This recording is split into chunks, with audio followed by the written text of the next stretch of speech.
This is a betrayal of that whole 2013 time. Yeah.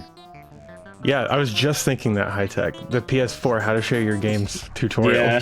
Yeah. Is that? Oh man, I missed this. You know why this isn't a betrayal, guys? Is because they're just removing physical media now. So, you can't share your games if you don't have physical media anymore. True that. Right? True that, man. Sony thought of everything, man. They're fucking 5 steps ahead of the game. Yeah, this is 4D chess.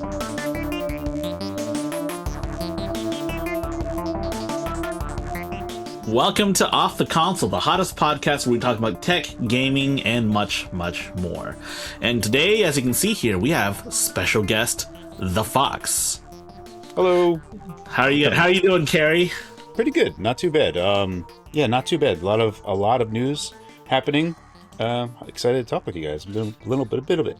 Yes, and for those who don't know, The Fox is one of the OGs in the PC handheld reviewing space. Yeah, and he was one of the first to get a Steam Deck to review. I was, yeah. Go back to 2016. I've been when there was dozens of us. Like, do I even have it here? I don't know where this. Oh, Christmas! I don't have it. I have the Win 2 next to me. But yeah, I've been a PC gaming handheld enthusiast for a while, and I'm glad that this. Although prices right now have extinguished a lot of enthusiasm. So it's not the best time. There was a golden age about a year ago, and now it's like, Lenovo's pricings are out of control. Oh no! Yeah, we talked about that last week. It's like close to like $3,000. Yeah, it's at the point where nothing like actually makes any sense, and you're just at the point just on principle alone that you wouldn't do it. So I don't. It's an interesting time. 2026 is a year for sure. Absolutely, man. Yeah. Hey, I invested. I have a gold mine of handhelds right now. I'm going to be selling, getting my investment back. Your Legion Go 2. Look, I'm making 3x on this investment. I have my Legion Go 2, and I upgraded it with I believe a 4 terabyte SSD, and man, that 4 terabyte is like a 1,500 by itself. Dude, you have like a $5,000 handheld, man. Yeah, it's really hard because I really like playing it, and I'll get into it when we get into what I've been doing. But like, it's really hard because I'm like, this is worth so much. This is getting close to my Mac Studio. How much I paid for my Mac Studio? I might need to sell it. Yeah. Oh no. Well, we usually start the episode off by talking about what we've all played this week, or what we've done. And let's start with you, since you're the special guest. Cool. So I've everyone on Nerdnest is playing Pragmata, and I have it, and I really want to play it. I haven't yet. What I have been playing is the latest update to Starfield, and the update rounds out a lot of things that make Starfield a lot more complete. It still has all of the the rough edges, insofar as it pushes Creation Engine past what Creation Engine was really made for. So like all the loading stuff that they have, but the one thing that they did to curtail that, all the quick travel stuff, because that's what you basically have to do. Now in the new update, when you're in space, rather than quick travel, they forcibly make it so that you cannot quick travel to some places, and you have to engage like hyper travel, which doesn't have a load screen. You just kind of go. And as you're doing that, there's like other beacons and stuff that load up, and you can kind of divert to those.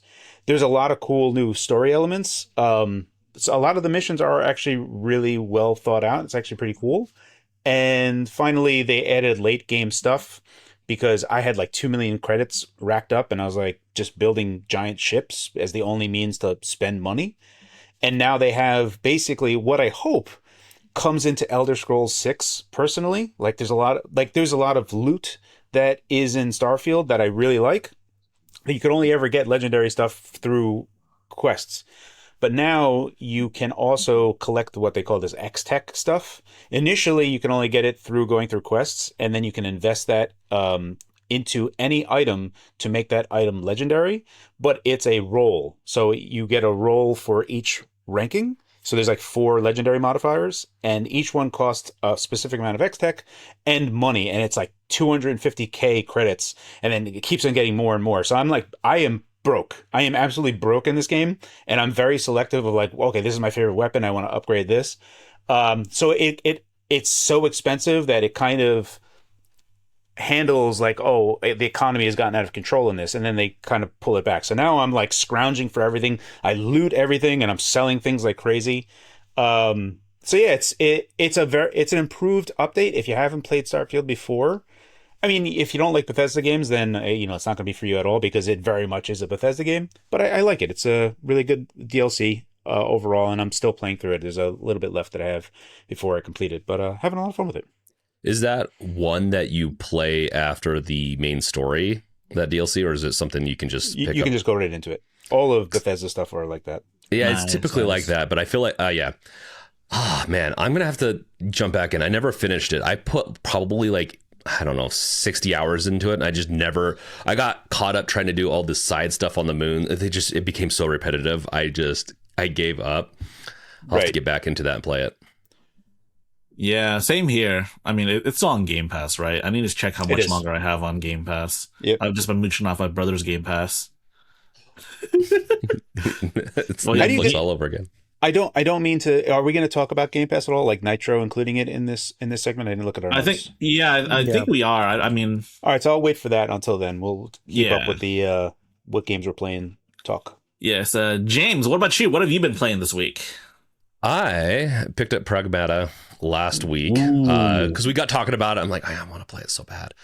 And it is an interesting game. Let's just say that. It's like, I thought it was going to be more like Dead Space, but it controls a lot like Dead Space, but it's really sci-fi based. It's more like Dad Space, am I right? Dead Space. Yes. It's dad.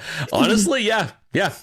You're not wrong there. You're on the moon. It is very Capcom too. Like, it's very much indicative of that. It uses their RE engine, and it has weird loading issues. So I'm playing it on the Legion Go 2. It looks amazing, but I also have some of the like FSR 3 and also frame gen on. And the only downside in that game so far is the android girl's hair. When she moves a lot, it shimmers. It does like little, like, it looks very really weird. Actually, I've never seen anything quite like it because that's to keep up with the threads, I guess, the hair. And yeah, no, it works really good on that game, on that system. I'm running it about 50, 60 consistently, except for a couple places dips.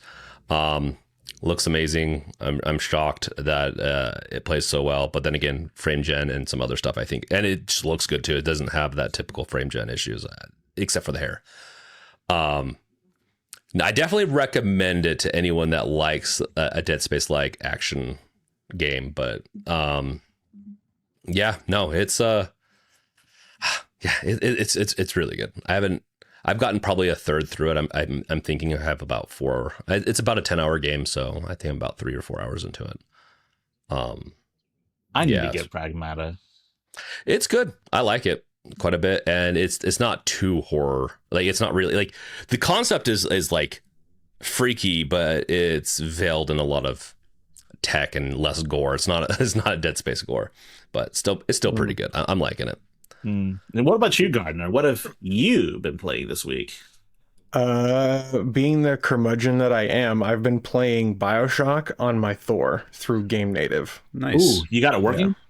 Yes, so the original release does not work, but if you do the remastered edition, then that does. It has some strange glitches, but I have been playing it with the glitches and just dealing with it because it's fun. Hell yeah. Well, yeah, the Thor is pretty awesome, man. Dude, the Thor has become my go-to device recently. I've been doing a lot of emulation. I've been doing a lot of even some like native Android games like Minecraft, and what was the other one that I've been doing? Dude, have you guys ever played Bomb Squad? It's like an Android game. No, I can't say I have. Dude, Bomb Squad. Okay, so I discovered Bomb Squad through the Ouya. All right, this game is available for free and you can play it, dude. It's like a multiplayer. It's like almost like Smash Bros meets Bomberman, and it's so much fun. Holy crap, it's so much fun. And this works with controller support on the Thor? Yes, and you can do like 13, like up to 12 players or something. It's insane. We gotta look into controller support for Android games. Let's see what we have here. We have... Dude, controller support on Android is so wonky. We have a bunch of Clash of Clans, Harry Potter, gacha games, lots of gacha games. I believe Bomb Squad is even like open source. I could be wrong about that. Well, I don't know. Yeah, but it's cool anyway. I really love it, and so I've been playing that a bit, and yeah, I've been messing around with my Thor all week. Yeah, so I've been doing kind of the same thing, though. I'm still chugging away at Marathon, and also Slay the Spire 2. I made Ascension 10 in multiplayer with my brother and cousin. So we've been kicking ass. So now we're just waiting for patches and ultimately the game to be complete at this point. Aside from that, though, I've been replaying a game that I've actually beaten, but had several like content updates since then, called Rusted Moss. It's a Metroidvania where it focuses on grappling as the primary movement mechanic, and also things like gunplay as well. You also do rocket jump, if you get the rocket launcher, shotgun boosting, all that stuff. It's actually a really good Metroidvania. It's also quite difficult to grasp if you're not really familiar with physics, I guess you could say. But man, it's fucking good. Looks cool. Yeah, it's fun. Is it written in Rust? I'm gonna say no, but I don't know. Man, but it's time to shake off the rust. And before we get started, though, if you like our podcast, please be sure to like and subscribe. And we're trying to hit 1,000 subscribers on YouTube. And if you're listening to the audio version, go check us out on YouTube too if you'd like, because we have we have video to accompany all of this stuff too. And especially for this topic right here, the Steam controller. It's been one heck of a week for the Steam controller, and it isn't even out yet. Yeah, this is exciting. Yeah, so we've seen a bunch of different things. First and foremost, what the fuck happened to this page? There we go. So Komodo uploaded their Steam page early. I'm not sure if it's fully uploaded at this point right now, but essentially they uploaded it and they took down portions of it because, if you go to the real page, there's not a whole lot going on here. But they uploaded a little early, kind of like another person uploaded something a little early for that too. I don't know if we're allowed to talk about it because of embargo. Well, I guess we could talk about it. It's a leak. It's a leak, and it's public knowledge at this point. Yeah. Wario tweeted about it. Everyone knows about it. Yeah, the Steam controller. It's $99. $99. I'm gonna buy one.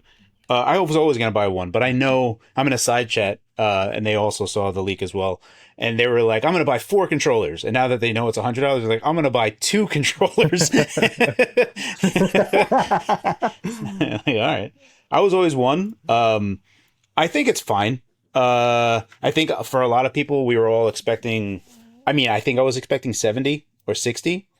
I was expecting 2, to be honest. So 100 sounds a bit high, especially for a number of reasons. But at the same time, I'm not super mad about it. Yeah. Go ahead, James. It's got a lot of tech shoved into it. Those I think that's part of the reason. Yeah, the dongle. But yeah, the dongle. Well, the trackpads. Sure. It's just got a lot, and they've refined their whole system. And I'm sure they're reusing a lot of the parts that they've used in the Steam Deck, which is why I'm kind of curious why it's $99. So the analog sticks are TMR sticks, so they are a hull-based TMR. Right. So they are different compared to what is on the Steam Deck by itself. So that could be a bit of a price bump. I don't think it warrants like that, but there's a bunch there, but it is what it is. I'm curious to see the inside of this thing, because if it's as modular as the Steam controller on the Steam Deck's controller boards, multiple, then that could be contributing to the price. Right. I'm gonna see. Well, this. Oh, hold on. I'm just wondering if they're trying to make a profit off of it, because controllers are usually pretty profitable, and like for PlayStation and Xbox, they charge $60, and I think they make 60 and 70. They make a pretty good sizable profit off those. Yeah. At 100, I couldn't imagine them making a sizable profit, which is. I just wish they could have they could have dropped it down to 70. I feel like 79, like $80 essentially, would have been the sweet spot for today's inflation and everything. I'm disappointed, and I'll pick one up, but it's good. It's definitely not on the top of my list. Let's say we know the Steam Machine's around the corner. I'd rather pick up. Well, and if it's $1,000, it doesn't matter at that point. I could say I'm going to pick up 2 Steam Machines and just not pick up the controller quite yet, but it's only $100 compared to $1,000. So I don't know. I'm trying to gauge on what I want more, and I like the Steam controller, but the PlayStation 5 controller is just probably what I'm going to be using for a while until I get something like. If I get like this, I'd use it, but the Steam Machine is definitely like that, or the Steam Frame are the two that I'm really wanting to know. But go ahead. Finish. I want to say one last thing though. This is a shadow drop beyond because if we're getting like leaks like this, that means it's in people's hands. That means it's going to drop in like 2 weeks or something. Maybe. Yeah. I think we're going to have pre-orders likely coming very soon. Yes. Get your itchy trigger fingers ready, guys. Yeah. Well, I mean, at $100, we're probably going to be a less of a line than most, because it's going to be a bit standoffish, and people are going to want to, or the people that were going to buy 4 are now only going to buy 2. So they, going to be getting less of them. So it's interesting, but I think one thing that I have no idea if it works or not, and it's one thing that I want to take a look at when I do buy one, is effectively, because if you look at the Xbox controller or the DualSense from a PC perspective, the only way that you can wake a PC on DualSense, you can't. On Xbox controller, you need the Xbox One adapter that is the Wi-Fi direct, because that's the only thing that will wake it. Wait, yeah, that's typical price for DualSense. And I thought they were like 60 or 70. So they go on sale. They can go on sale for yeah. Oh yeah. Yeah. Also Xbox, like the standard Xbox controllers, they can go down to 40. Yeah. But there's more tech in the DualSense, right? You have the haptic sensors. Yes, you have the touchpad. More. Yeah. So it makes sense. It's not like it's not warranted. It's not 1-to-1. It's you can think of the DualSense as similar to the Steam controller in a lot of ways, in that there's just a lot more tech in it. Yeah, there's a gyro in it. They have a big touchpad that no one really uses. And then the haptic controllers. But to get back to my point is, there may be a possibility that with the dongle that they ship on Steam controller on Windows, is that the Steam controller could wake a PC. Also on Linux, right? Like it could say, hey, when you do this, send a wake up signal to the system. And then that makes your PC more of a console. And that feature at $100, because then you think of like an Xbox controller plus the adapter, you're at like $70, $80 there anyway. And then you get gyro and other stuff. So I don't know. I don't think the price is too crazy with how, if it does wind up being a very turnkey solution of, hey, you have a PC, you have touchpads that could be a mouse, so you can easily navigate a PC. Doesn't matter what it is. You don't necessarily need a front end that is, console centric. You can just navigate it normally like you would a PC. So there's a lot of things there that I still value.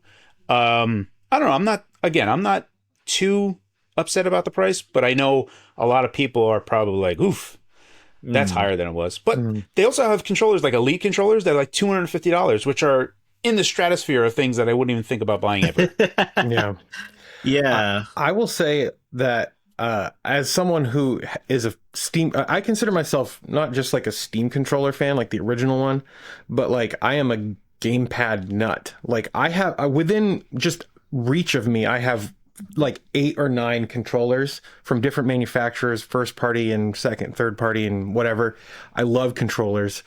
$100 seems kind of steep on its face, but with the amount of tech that is in this thing, I'm excited about it. I think I have 3 original Steam controllers. You have 3? I have 3. I love this thing. It's so great. So I'm hoping that the Steam controller 2 is leaps and bounds. I hope that it's everything that I have expected it to be. I'll say that. All right, yeah. that's fair enough. So I will say that a lot of people are complaining that this is more expensive than like your standard controller, not recognizing that your standard Xbox and PlayStation controllers use standard potentiometer based sticks, and those do drift. We've seen reports of those drifting well before like a console's end of life, right? So it's not so the fact that these are TMR based means realistically you only ever have to buy one.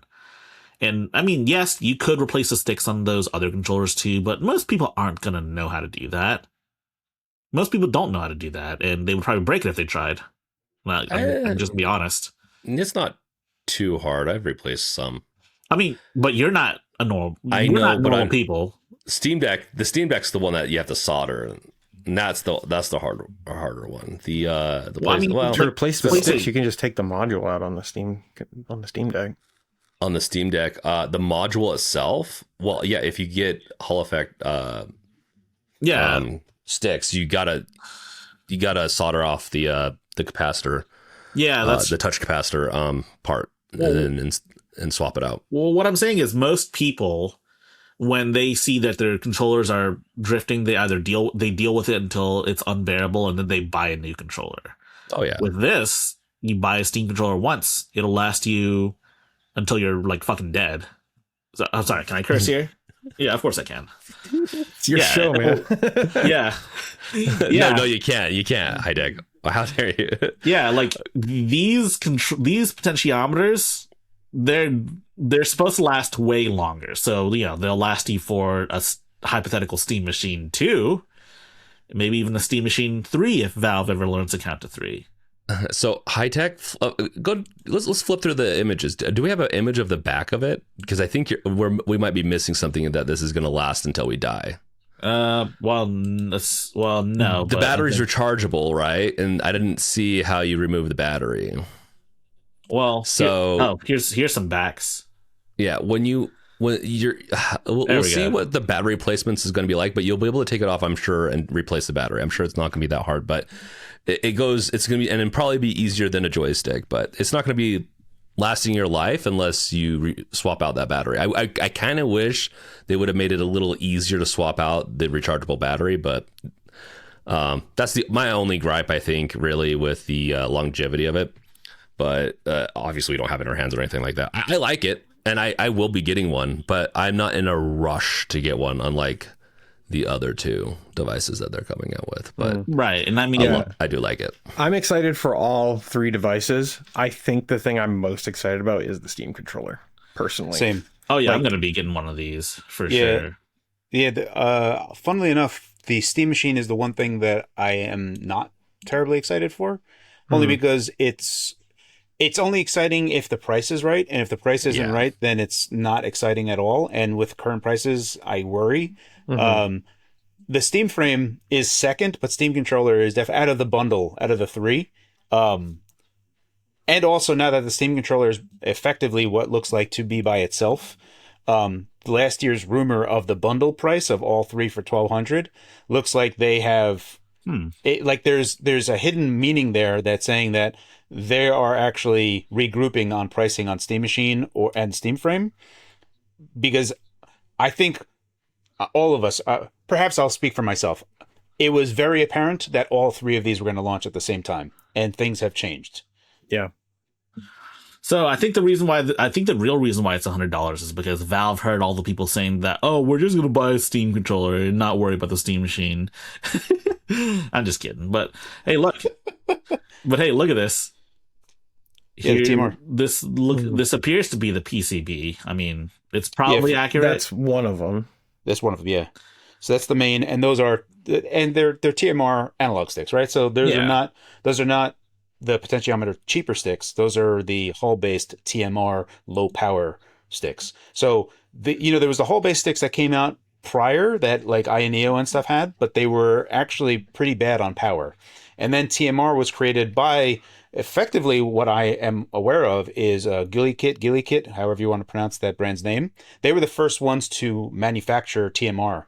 So I don't know if they're sourcing them from that company. They very well maybe, or there's another company that's doing it. But it was like a 10x reduction in power. So it's like significantly less. And then there's like what 33 hours or 36 hours of charge time on a full charge. And that's like one of the bad sign, like one of the negatives of also like the DualSense and the DualShock 4 were terrible battery lifetimes because horrible. Yeah, Sony's just like, let's put the tiniest battery. This coin cell should be fine. So 30 hours is, I think, really nice. There's a lot that's going there. Again, I think there's a lot there. I'm with Gardner here. I am most excited about the Steam controller first out of the bundle. So I will say, this looks like it's going to be a very ergonomic controller. I mean, I see a lot of discourse on the internet, and truth be told, before the Steam Deck was ever in my hands, I was like, I was a little iffy on the Steam Deck's ergonomics. I wasn't sure if it was going to feel right, but it ended up feeling right. But the one feature I am kind of iffy on is this grip-enabled gyro. I'm sure it works fine, but it's hard to know for certain if this really suits my playstyle without, I'm gonna jump in here real quick. A gyro is something that I have always wanted to get good at, and I could never wrap my head around it because every time I've used it, it's like patting my head and rubbing my stomach at the same time. Like I wind up like just like move like I'm moving my thumbstick and I'm just moving around.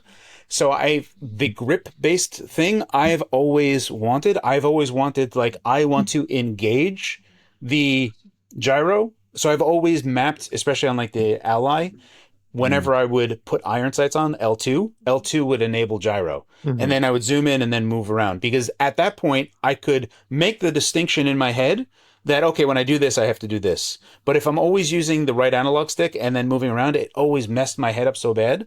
So for me, this grip enabled gyro is what I'm hoping actually cements me using gyro. And if that is the case, and if I can get good at this, I know gyro is superior to an analog stick for aiming. Like there's zero question about that. It's just me getting used to it and getting better at it.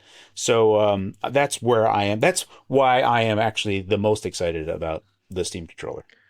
Carrie, have you ever used the original Steam controller? Yeah, I have 3 of them. Okay, cool. So like, is it like, did you ever do like gyro with touch enable for the trackpad? I did. Yeah.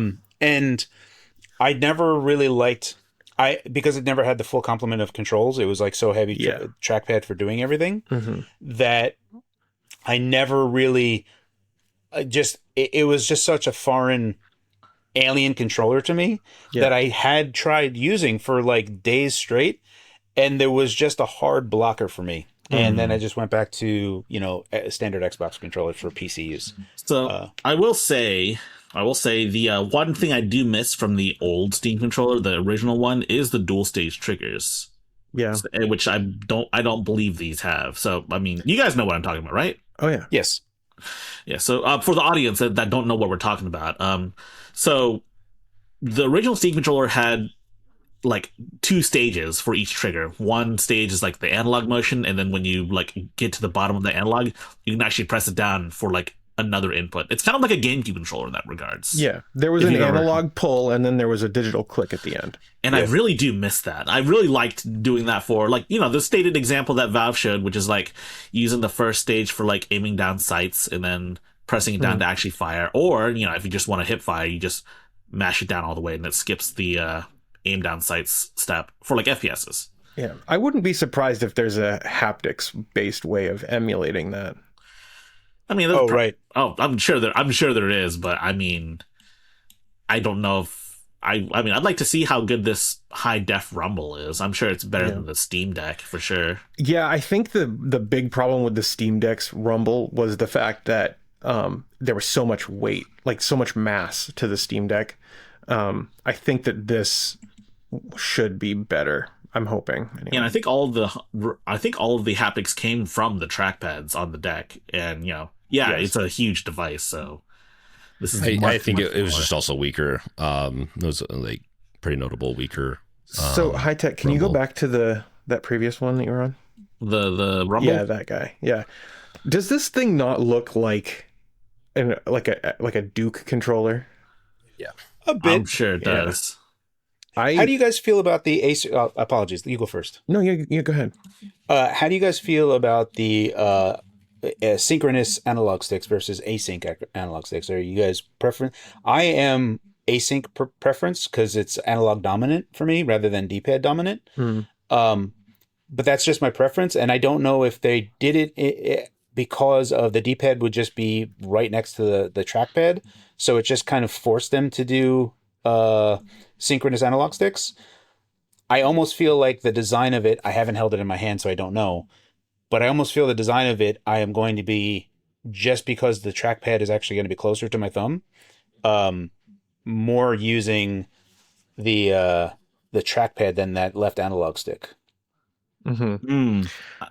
So I'm a big proponent of the PlayStation style layout. Synchronous, yeah. Okay. Yeah, synchronous. So for me, because I usually play more like indie games, especially like 2D side scrollers and stuff. Right. That's just how it works for me. This is also closer in layout to something like the Steam Deck. Right. So, you know, I think that it's a kind of a natural progression for the Steam controller too. Right.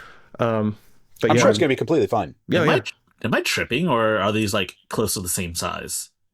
They seem pretty close, yeah. So we're looking at an image of a Steam controller next to the original, and they're like almost the same size. Yeah. I've also got a picture of the Duke compared to the original Steam controller. So nice. I think the Duke is still a little bigger.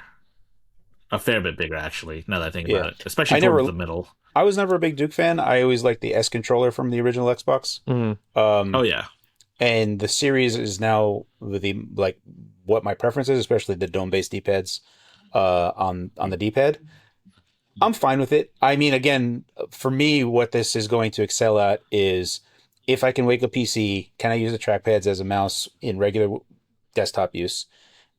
And can I finally wrap my head around gyro? So I think the big question for me now is how good the D-pad is, because I'm going to be honest with you.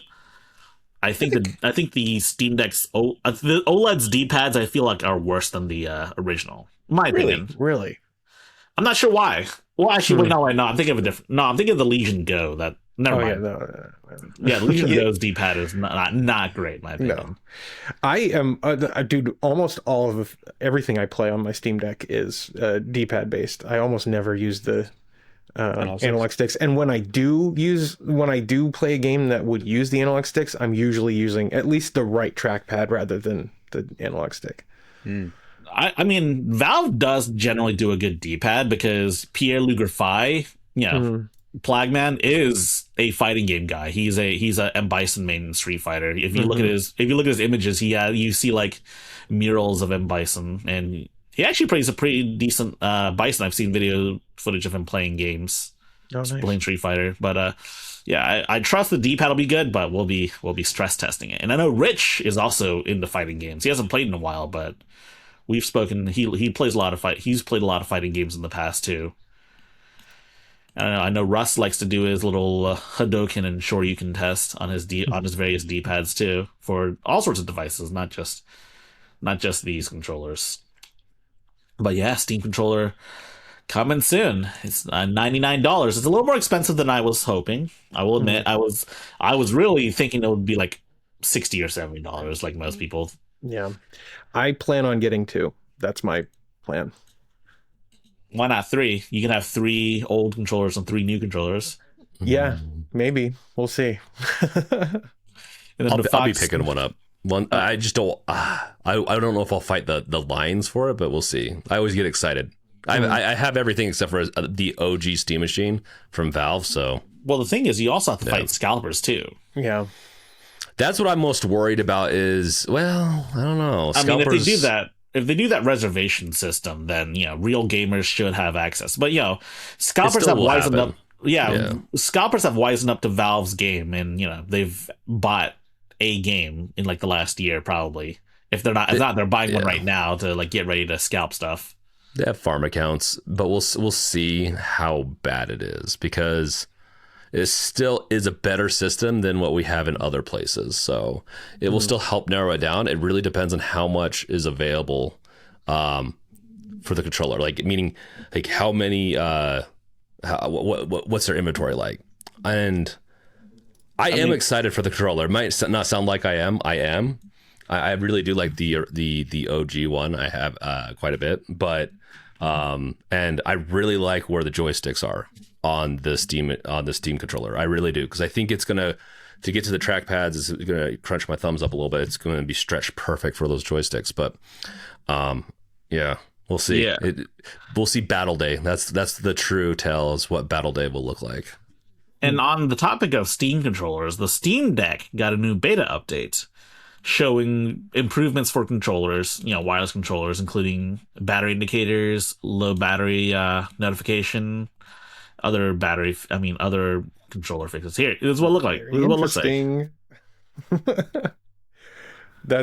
I'm so excited about that. Also, if you look at that gamepad, that has the Xbox style layout there. I mean, it's probably just going to be the generic. I don't think they're going to make like 5 different icons for different controllers. That'd be insane. I mean, they could. They could. Would be but nice. I feel like this, I feel like it conveys the message. Now, the big question though is, will you be playing on the Steam machine, or will you be playing on Mac? Ooh. GameHub on Mac. This is a video from ETA Prime. I think you guys had ETA Prime on the Nerd Nest podcast not too long ago, right? Yep. Yeah, he was there not too long ago. He was a few weeks ago.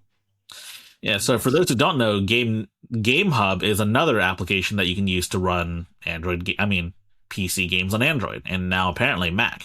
And apparently it's in beta for this is the Mac Neo he's running it on, but you can run this on any like M series Mac or MacBook, or James, you have a Mac Studio. I need to give it a try, but I think it's going to be very similar to Crossover, and I think it uses a lot of the Crossover tech, which is essentially they're the ones that support a lot of the gaming and Proton and all that stuff.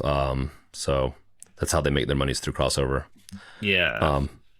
I'll give it a try. It is definitely one of those ones I've been waiting on because reasons. It might be a certain game on the Legion Go 2 that I'm playing. Probably might be why I'm a little behind on it. So I have been working on this on like ARM handhelds on the background. It's funny because I think 2 weeks ago. No, it was last week, last Monday. On Monday, I had been working on the Flip 2, like putting Arch and KDE on it, and I had Fex and all the other stuff. And then 3 days later, Proton on ARM came out. And I was like, man, that would have been nice to have. So anyway, I'm now on Linux kernel with that, and I have that running. So I'm going to make another video with that. But for me, like GameHub's kind of gross insofar as like what GameSir is like trying to collect data-wise in the background. Oh, yeah. Yeah, so GameHub Lite was the answer to that on Android. And then Game Native came out. But for me, ultimately, especially, there's like a part of me, if we're talking about the Android side, right? Right. If we're talking about just the Android side, there's a part of me that, especially because Epic had all those lawsuits for a while, that now Fortnite is back on the Android store and they can just use their own payment processor.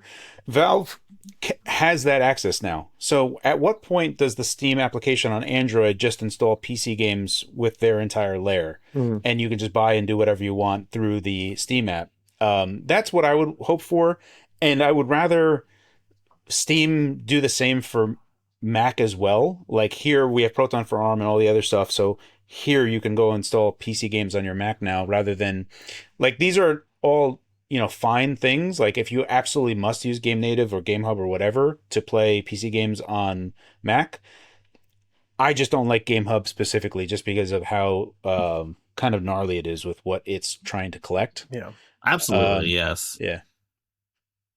I do have a question on that. What are they trying to collect again? Is it telemetry, or is it like It's like everything, dude. Like when GameHub came out for Android, it was everything that they could get. It was super nasty. I remember going through it. It was like, it wants to connect to my phone. It wants to connect to my location. It wants to, and I was like, what the hell do you need my phone access for? This is like, there's no game that needs my phone.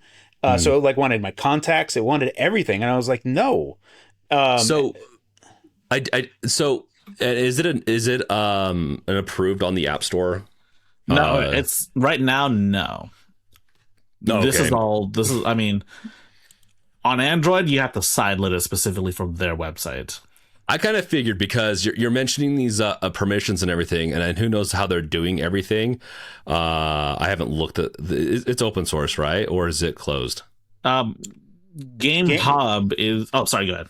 Yeah. So as far as I'm aware, GameHub isn't, but GameHub Lite is, And Game Native is too. and Game Native is as well. Yeah. So I would rather like GameHub is for Mac, so there's nothing that I'm aware of that does it as well. But I'm sure it's just around the corner where people are doing it, especially now Proton on ARM is available. So there's probably a lot of people cracking away on it.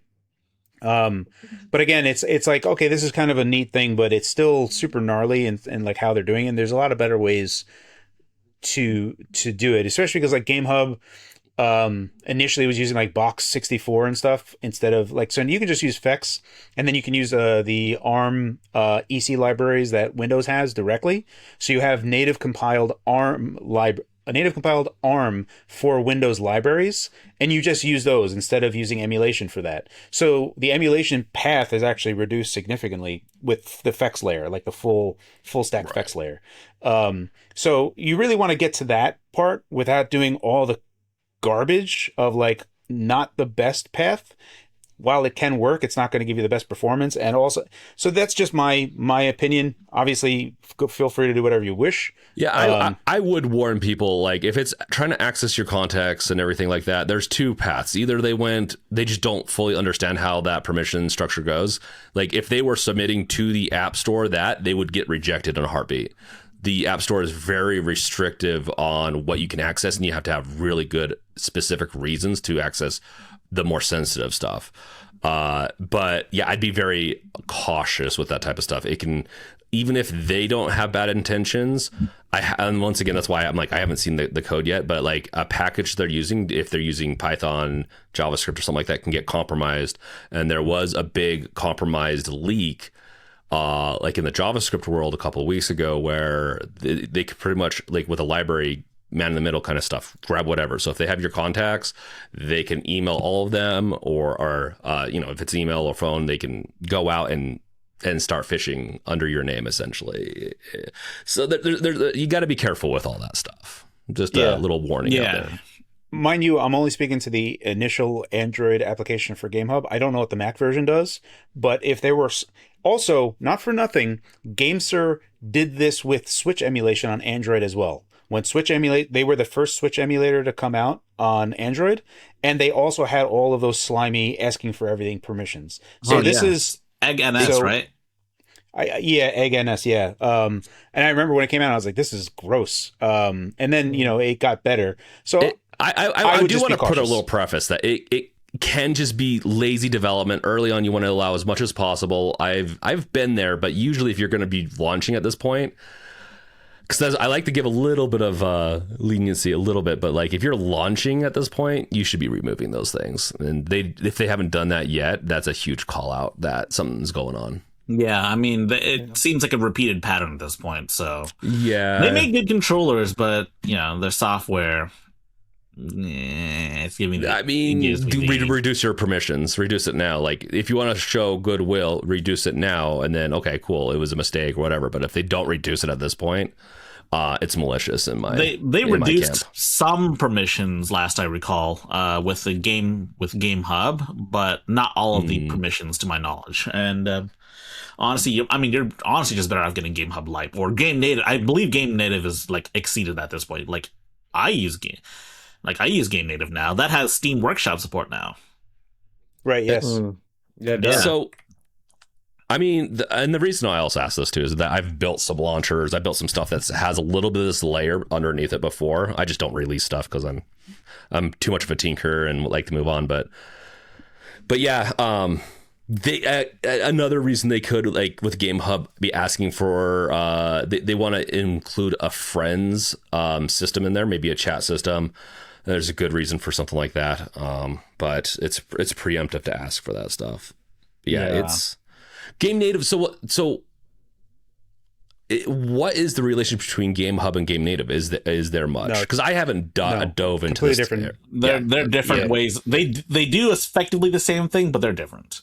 Different developers. My understanding is that GameHub Lite, which has no relation to GameHub as far as I know, Right. is now working with Game Native. Like that's kind of become one and the same. Nice. The GameHub I'm the GameHub Lite developer. I was on a Retro Handhelds podcast months ago, and they were talking about GameHub, and I was like, I would only do GameHub Lite. And he was like texting me in Discord. He's like, oh, I saw you using GameHub. I know I do GameHub Lite. He's like, oh, if I waited 5 minutes, I had heard that you said that. So yeah, he's pretty active in it, and he also reached out to me when I did my video on Arch KDE for the Flip 2, because he was also kind of working on just like an actual, here's Linux, here's all the things for SteamOS to run on ARM. Without all this other nonsense to like kind of get it running. It's more of like an official path. That's the video I had done.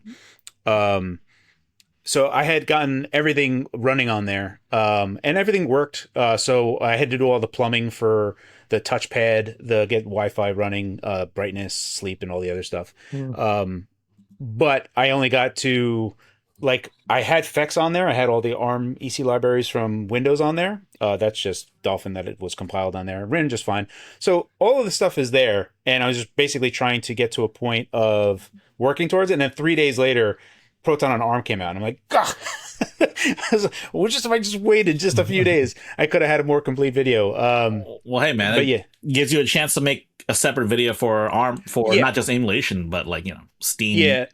I feel like Steam would deserve its, like, Steam games on, like, this Arch system you've got going on here. I think that would deserve its own video, truth be told. Yeah, so that's working on the background. I have a bunch of things. I have Snapdragon. Asus sent me their Qualcomm Snapdragon X2 Windows on ARM laptop, their latest and greatest. And I just got power control working on it, and it's kind of wonky. So I had to, like, at first initially I was trying to go through it in the background for looking at how Asus was handling power, to see what they were doing. And then I found that it was just kind of talking to this Qualcomm sys driver. So then started probing that, and I have some rudimentary power stuff working on it, but it's kind of wonky. And now, because it has 3 CPU clusters, so it's kind of just weird how all that works. So I'm trying to see if I can just change clocks on the CPUs and the GPUs separately to control power, rather than say, hey, run at 1 watt, which I do have working, but that's weird. Anyway, that's a total digression. There's a lot of interesting stuff happening on ARM. I don't think the Steam Deck 2 won't be ARM. From what I heard, it's actually kind of like the rumors right now that I hear, it's actually kind of upsetting. So I hope it's wrong. Wait, the rumors are saying that it will be ARM or it won't be ARM? No, the rumor is that it will be using, so you're aware of the PlayStation 6 handheld? Yes. So effectively, the rumor is that Valve is going to get the PlayStation 6 handheld chip, but it will not have RDNA 5. It will have RDNA 3.75. What? Yeah. So effectively, it's going to be like an Xbox Ally X, but with hardware features to support FSR4. So it doesn't have to do software emulation. So it can do FSR4 hardware, but it effectively be RDNA 3.5. So the performance scope is basically, this is going to be an Xbox Ally X, but it can use FSR4. That's just not exciting, especially when RDNA 5 is going to be out and it's going to get left behind fast. And that is a complete departure where the Steam Deck launched, because the Steam Deck, when it launched, it had RDNA 2 when nothing on any handheld had RDNA 2. We were all on Vega. Oh, yeah. And it was half the price of those. So it was 2 times the performance and half the price. And now you're going to be in a place where it's like priced pretty much what everything else is, and slowly going to be losing the performance thing. So I hope that that's wrong. I don't know that, this is all speculation, right? I don't know what's going on, but yeah. I don't think what I heard and what I see, I don't see ARM coming. The only path for ARM for Steam Deck 2 is the Samsung model that came out, which weirdly enough has RDNA 4 actually. So that is a potential path. Wait, but I haven't heard. Are you talking about the Exynos chip? Exynos 2600. Yeah, that has RDNA 4, actual RDNA 4. So that would at least be a little bit more exciting than what is currently speculated. But at the moment, ARM really doesn't make a bunch of sense because the driver layer really, like, RADV is the secret sauce for Valve, and they put so much work into it. So yeah, it's a bit weird. I don't know where it's gonna go just yet, but hopefully they can figure something out. Yeah, I think Valve would be wise to get at least RDNA 4, not 3.75. Dude, they need RDNA 5. They really need RDNA 5. That's all it comes down to. It's RDNA 5 is going to be because it's not just RDNA 5 is the ray tracing performance that can match up to the 50 series of NVIDIA, at least close. So on ray tracing alone, this is I don't know if you guys have been following it, but on ray tracing, this ray tracing side of things, let's say if it was taking 5 milliseconds to render the ray tracing path, it would now take half a millisecond. So it's a 10x reduction. It's an order of magnitude difference, right? You just move the decimal point. So that's just on ray tracing, right? It doesn't mean that you're going to get 10 times more FPS. It just means that your frame time, the frame time budget for ray tracing goes down by a factor of 10x on RDNA 5, not on RDNA 4, not on RDNA 3.75. And we are now having games that are ray tracing is enabled by default. You can't even take it off. So that's what I'm saying. RDNA 5 is basically the minimum that Steam Deck 2 needs to be. I don't care if it's ARM, I don't care if it's x86. It needs RDNA 5 minimum as like an acceptable GPU. Well said, man. This is why we like having you on the show, man. This is why Counterpoint, Kerry. According to Shohei Yoshida, the future of gaming is indie. Yes, 100%. Like I'm very much fun fact, before I started my pivot into like hardware, my channel was an indie channel. Like all I covered was indie games. I love indie games. Yeah. I'm a big fan of AA games. Pragmata being 10 hours is right up my alley. 10 hours, I'm going to be able to finish that game. Awesome. That's great news for me. So yeah, 100%. Oh yeah. Yeah, I'm one of those people that I love concept games. I love a game that I can play for an hour and it's like, here's this cool concept. And it's like, oh, that was a lot of fun. That was an interesting game to play. I don't need this 120-hour epic to be like, oh, well, that's an acceptable game. So I'm 100% with you, right? Like I am very much along that same path. At that same time, as AAA games are getting there, we don't want to be in a position where, oh, this is running like junk. And also, not for nothing, when the PS6 handheld is coming out and you're comparing the Steam Deck 2 to something that's less than, Digital Foundry is going to be just like, take a look at this. And it's just going to be like getting destroyed. Yeah. So that is not a great place to be, especially if Sony is selling at cost, right? Like they're selling at like real like close to cost, which they have always kind of done. So now you're going to have something that's going to be very competitive on cost and also beating it on performance. So I will say though, PS6, I'd be concerned about it given what Sony seems to have pushed out to have done. Yeah. Now. Yeah. Yeah. It seems like the latest news.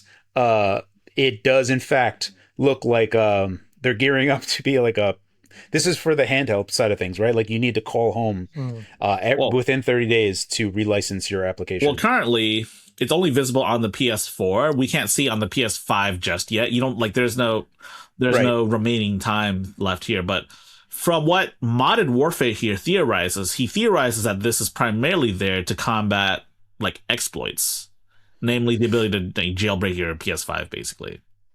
So I mean, perhaps, but also the other thing that I heard was that it's only for games that you're buying going forward and not older ones. Yeah, so there's a bunch of information that is breaking out just now. Yeah, so he did. So like for a couple of these newer titles, like I mean, I don't know if this is really new or not, but like he recently bought Hollow Knight, so he says, and it shows. And if we fast forward a little bit, wait, yeah, you can't hear any of this, but he bought Hollow Knight.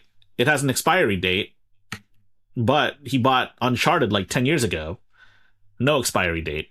Exactly. Yeah, that's what I heard is like if you bought it in the past that doesn't have this requirement, anything going forward will have this 30-day check-in And that is required. and this shit's gonna suck, man. Yeah, I mean that's literally the Xbox One plan, right? Like that what we're witnessing is everything that destroyed the Xbox, and they're doing it now. So it's the entire thing is really funny. But it is the way of things, right? Like it's where it's going. We all can clearly see that they are pushing for digital. Even Nintendo is now charging more for the physical editions versus the digital. Yeah. So they're what is it? It's like there's sometimes fines that are done that are not fines that because it's illegal, but it's a fine to Persuade. affect behavior. Yeah, It's persuade behavior. Yeah. It's like it's a behavioral push to like, if you really want physical, you're going to have to pony up the dough. And most people are going to just lean to digital, that this is where it's going to go. It's a digital tariff, essentially. Yeah. The tariffs are meant for, persuading certain actions, usually domestic. Exactly, yeah. Yeah, I mean, truth be told. I was just going to say, this is why you should never, ever, under any circumstance, update your console. Ever. Well, I mean, there's a couple of times where there's been security issues that they've had. Well, if there are security issues, then you can hack your console. Yeah, give yourself more security. Are not doing that, but yeah. Well, they should. I'm not gonna deny that, but yeah. So I will say that 30 days have yet to pass. We've yet to actually see the outcome of like this. Yes, and maybe Sony will come up with a response sometime between now and when this episode releases, because this seems like a pretty big deal. But I will say, that this whole DRM scheme that Sony's got going on, it's kind of shitty. I mean, yeah. PC... This is like that Don Matrick, Jeff Keighley interview. Not Don Matrick, dude. I mean, really, like Jeff Keighley was like, so what about people who don't have internet? And fuck off, Matrick was like, he was like, we have an offline console. It's called the 360. And Jeff was like, so you're telling people to just buy the 360? He's like, well, what a fucking same moron. Thing. God damn. He just trashed, like, that whole thing trashed the Xbox so bad. They've such a blow. So this whole thing is kind of like it's not traitor, it's a betrayal. This is a betrayal of that whole 2013 time. Yeah. Yeah, I was just thinking that, high tech. The PS4 how to share your games tutorial. Yeah. Is that? Oh man, I miss this. Was so man, this oh man. You know why this isn't a betrayal, guys? Is because they're just removing physical media now. So, you can't share your games if you don't have physical media anymore. True that. Yeah, right? True that, man. Sony thought of everything, man. They're fucking 5 steps ahead of the game. Yeah. It's the same thing like Nintendo did it, right? With their game library sharing as well on digital. They have their whole thing where you can transfer like to a family member. You can transfer your digital game, but then it'll remove it from yourself, and it's like a 2-week period that they have it before it removes and comes back. So it's likely that we're going to see something, but it's a bit crazy. This is why we need antitrust. Now, I do now, man. It's crazy how Sony dealt like a fatal blow to Xbox. I think they're like bleeding out. They're still bleeding out to this day. Dude, I remember watching the E3 part of this, because I remember this segment and everyone was flipping out. Like, it was cheers galore.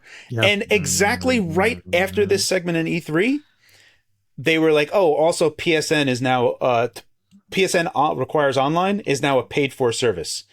And everyone was still cheering. Everyone was like, like they're still, and they just snuck it in. They were like, because PS3 had free online. Right. Yeah. And then at this point, they're like, oh, also PSN, you need to pay for online. And everyone was still elated from this segment. And I was like, my goodness. Yeah. Microsoft literally handed them everything that generation. Like everything. It was unreal how bad that entire launch was.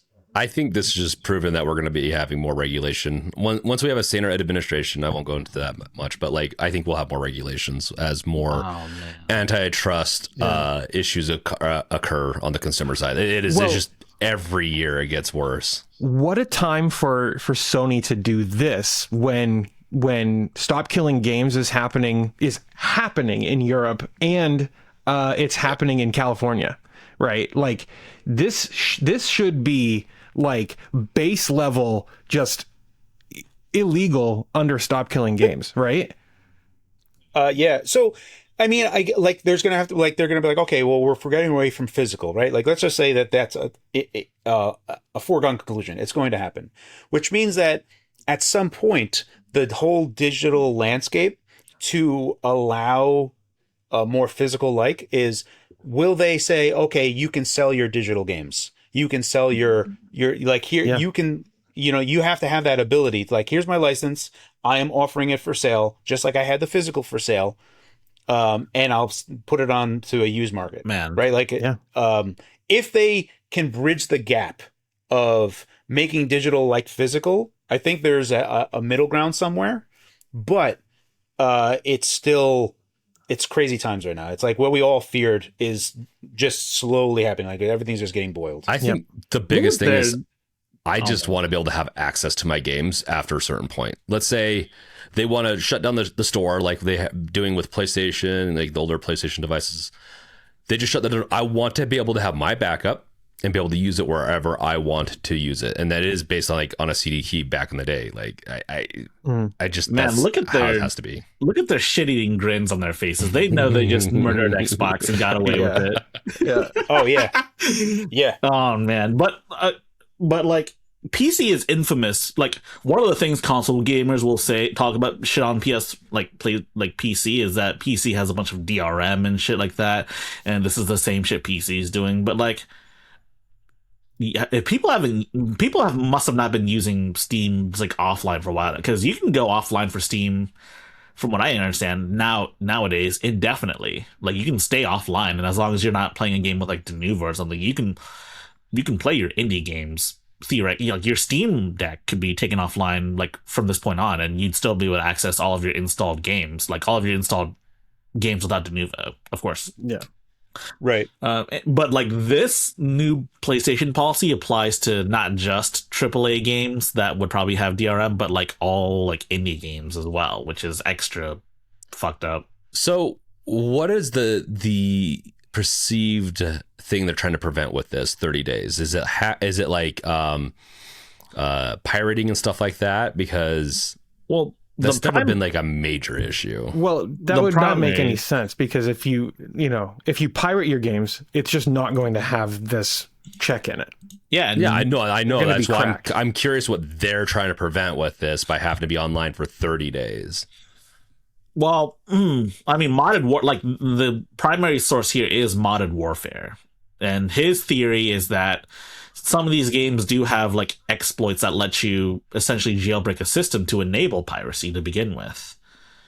So I think that supposed,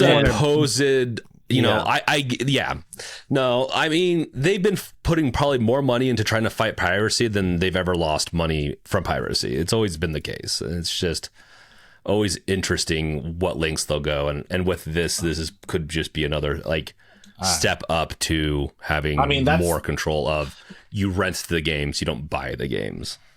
I mean, officially speaking, Sony hasn't said anything about this just yet. Allegedly, this just came in just now, actually, so this is quite timely. Allegedly, Does It Play claims that from an anonymous insider that the DRM issue was, quote, unintentional. They accidentally broke something while fixing an exploit. Oh, sure. Yeah, I don't believe that. I think they were probably testing out some systems. This tends to be the case all the time. I mean, it's definitely the most charitable explanation as to what could have happened, but I mean, this would perfectly benefit Sony by just like preventing people from, Yeah. But I want to give them the benefit of the doubt. It's more and more that every year they close it in and they have their reasons, and I'm willing to give them the benefit of the doubt but there gets a point where, okay, you can't keep on making it more and more closed. and that's what it keeps on feeling like. Well, my hope is that Sony was that if this truly is a mistake, Sony would fess up like almost in like some time right now. It might be like we may get a public statement after this episode releases. Just fair warning, by the way. This could be old news in like a few days, but hopefully Sony does that if it is truly unintentionally a mistake and they commit to letting your digital games work offline after a month.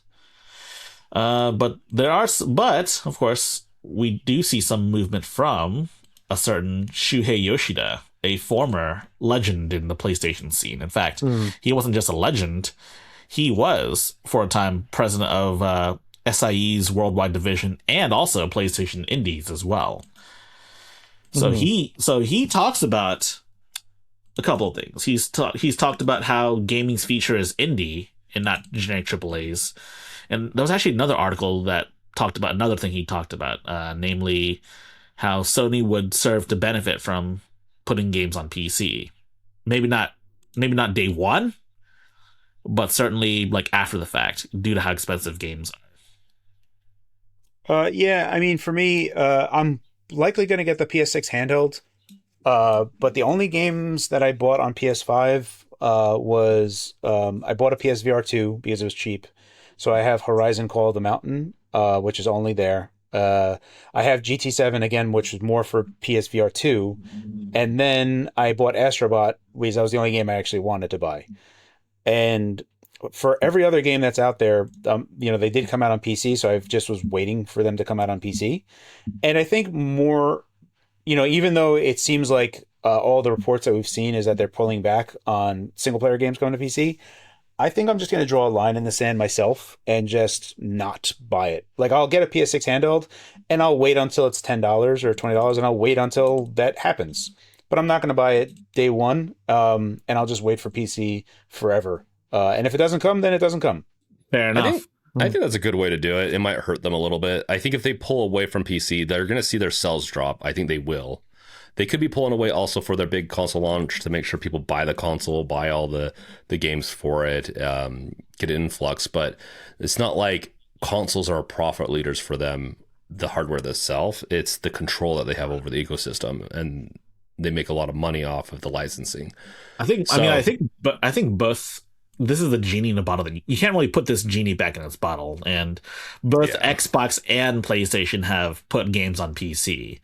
Now, of course, I don't see PlayStation doing day one unless it's like a multiplayer game, like a Marvel Tokon or I think multiplayer for sure will be still on the PC. It's the single player games they want to control, right? And I do think if we can hurt them a little bit, and maybe they'll start doing oh yeah, we want to make more profit, a capitalistic economy, kind of system. You want to make more money, release it on PC. There's the tech is nearly the same, and so hardware wise. The other thing too with this whole backing away from PC initiative is this whole idea that we're still relying on Jason Schreier's word from a few months ago. At this point, things could have changed in Sony. Could have changed within Sony. They might have ran the numbers and found out that if they cut off PC sales, they'd be making less of a profit. They're going to. I think that's kind of guaranteed that they're going to lose money. They'll still pick up some other, they'll have control over their ecosystem where Xbox is killing their ecosystem in some ways. They're going to have more control. But yeah, like with the Fox, I think the PlayStation handheld, as long as the games work on there that they release for the PlayStation 6, I'll probably do the PlayStation handheld. Yeah. So I think the thing though is that it's, according to Yoshida, he claims that the exclusive only model is quote unsustainable. And we've seen how expensive some games can get, man. It's not cheap. It's not cheap making a AAA game. The interesting thing is that the PlayStation 5 hardware is actually very good. It's good hardware. The thing is that it sold 90 million units right now, which is, I think fair. It's oh, okay, that's fine. It didn't grow the console business, so it is what it is. It shows that there's PlayStation users that are that loyal to the brand that they really don't have an issue. There's just people that prefer to play on PlayStation. They just like it there. They don't want to go anywhere else. That's fine. Yeah, I know it's absolutely fine, and I think for like the PC initiative, it never made any sense for me for them to be so closed about it. But I can understand why. But um, more to the point is that this PS5 generation, the software lineup is abysmal compared to every previous generation. And they've had a lot of like they've went so heavy into gas games, and they've had a lot of heavy losses there. And you look at Marathon, and unfortunately, that game is just having less and less people playing. And Steam was the biggest place that it's sold. So Bungie itself doesn't look like it made any money for them at all. And they're going to have to, I don't think they're going to close Bungie, but I think there's going to be a heavy layoff session coming for Bungie soon. I can see that happening. Honestly, man, I don't really care as long as Marathon makes it until Stop Killing Games becomes law. You just want to keep on, man. I see your tweets and stuff, man. You are ruthless in that game, High Tech. Yeah, I know, man. I let all the people do all the puzzle stuff, and then I kill them and I reap rewards. Am I a terrible person for that? Maybe. But it's extremely profitable for me. Yeah, no, it's it will be interesting to see, because PlayStation's not really growing. They're gonna and if they're fine with that, like, it's a cash cow kind of system. It's just companies have been going, try to make as much short-term gains as possible, and if PlayStation wants to do it the opposite, I guess that's okay, and they want to retain their user base. But I think it will be very interesting to see what happens over the years if they do flip on this and go back to PC. I know that I'm a big PlayStation fan. I always have had both PC and PlayStation from PlayStation 1. So I will most likely get some type of hardware. I'm not that principled, I guess, but I do want to continue buying my stuff on Steam over the PlayStation Store. So how does it feel stabbing PlayStation in the back, James? Stabbing in the back? Oh, they stabbed me in the back by not having it on Steam, because I like PlayStation. I like their games, but if they don't want to, offer me the games in the easiest form that for me, I don't buy as many PlayStation games. I just don't now. Like, I buy more Steam stuff, and if they keep it there, I will buy it more. Unless it's like Astrobot, which, to be fair, my son has beaten multiple times. He's 5, and he's beaten that game so many times. Like, he loves it. So I'm not going to deny him. But I can definitely hold out on a couple of games. So I do want to talk about Yoshida's other proclamation, though, that the future of gaming is indie, not, quote, generic, unquote, AAA titles. And so he says he plays around 250 games a year. What the fuck? Whoa. That's like one. I can believe it. Yeah, that's a lot of games. Hey. I mean, yeah, he's a former president. He's probably got a lot of money for him. Does he beat any of those? Because I could probably say similar if I not keep on AAA games. He says. Yeah, I mean, it makes sense, right? Like, you just play to appreciate what it is, and that's it. And move on to, there's too many games. There are way too many games. So it's unfortunate, but trying to sift through it all can be hard. Yeah. So the last 2 games he played were Ghost of Yote, but he wasn't able to finish it. He also moved on to Neo 3, but it's hard to find the time. And right. I think a lot of it has to do with the fact that it's so goddamn time consuming to play these games. At least the reason why he doesn't play them. Furthermore, there's a really good quote that he says right here. It's really hard to tell who is the creator of a AAA game, Yoshida says. Maybe Kojima-san is an exception, or maybe Miyazaki-san. You can tell it's their visions when you play their games. But most other AAA games are a group vision. It's not one person's vision. It's also gone to this route of they're all trying to chase the golden goose now. Like, these companies have gotten so massive, the short-term games. That's why we see them failing. That's honestly, Sony deserves some of their failure because they chased way too many live service games. And it's like, no, go back to like split maybe some of your dev studios down and stop spending like hundreds of millions on some of your IP and start just building very good games that are not shoved full of microtransactions and stuff to make money. You're going to make money. You just got to release a good game that's in the IPs you own, like you used to do. It's a tough space right now, and like I saw Roblox mentioned, there's just more platforms, and I don't know for you guys, but like if you have like nephews, kids, or whatever, all of the kids that I see are on Roblox and Fortnite. I do see Minecraft. So when I ask them like what do they play on, they don't say Xbox, PlayStation, and Nintendo. They say Roblox. They say Fortnite. Like So also, not for nothing, and it drives me up a wall. A lot of these kids are playing on iPads, and I see them like going like this, like for controlling, and I'm like, it just hurts me, and I'm just like, this is a whole generation that I don't think is like, I am definitely like old curmudgeon that's just yelling at the clouds. I don't. It's a different world, so it's I can generational stuff, and you got to be careful with the generational stuff of condemning it. But I definitely think it'd be nice to guide them. Like my kids, like the iPad, like they play Roblox. One of them plays Roblox on the iPad. The other one will play Minecraft and stuff on a laptop. He's the one that plays on the like they both like the one started. They both started on laptops with mouse and keyboard.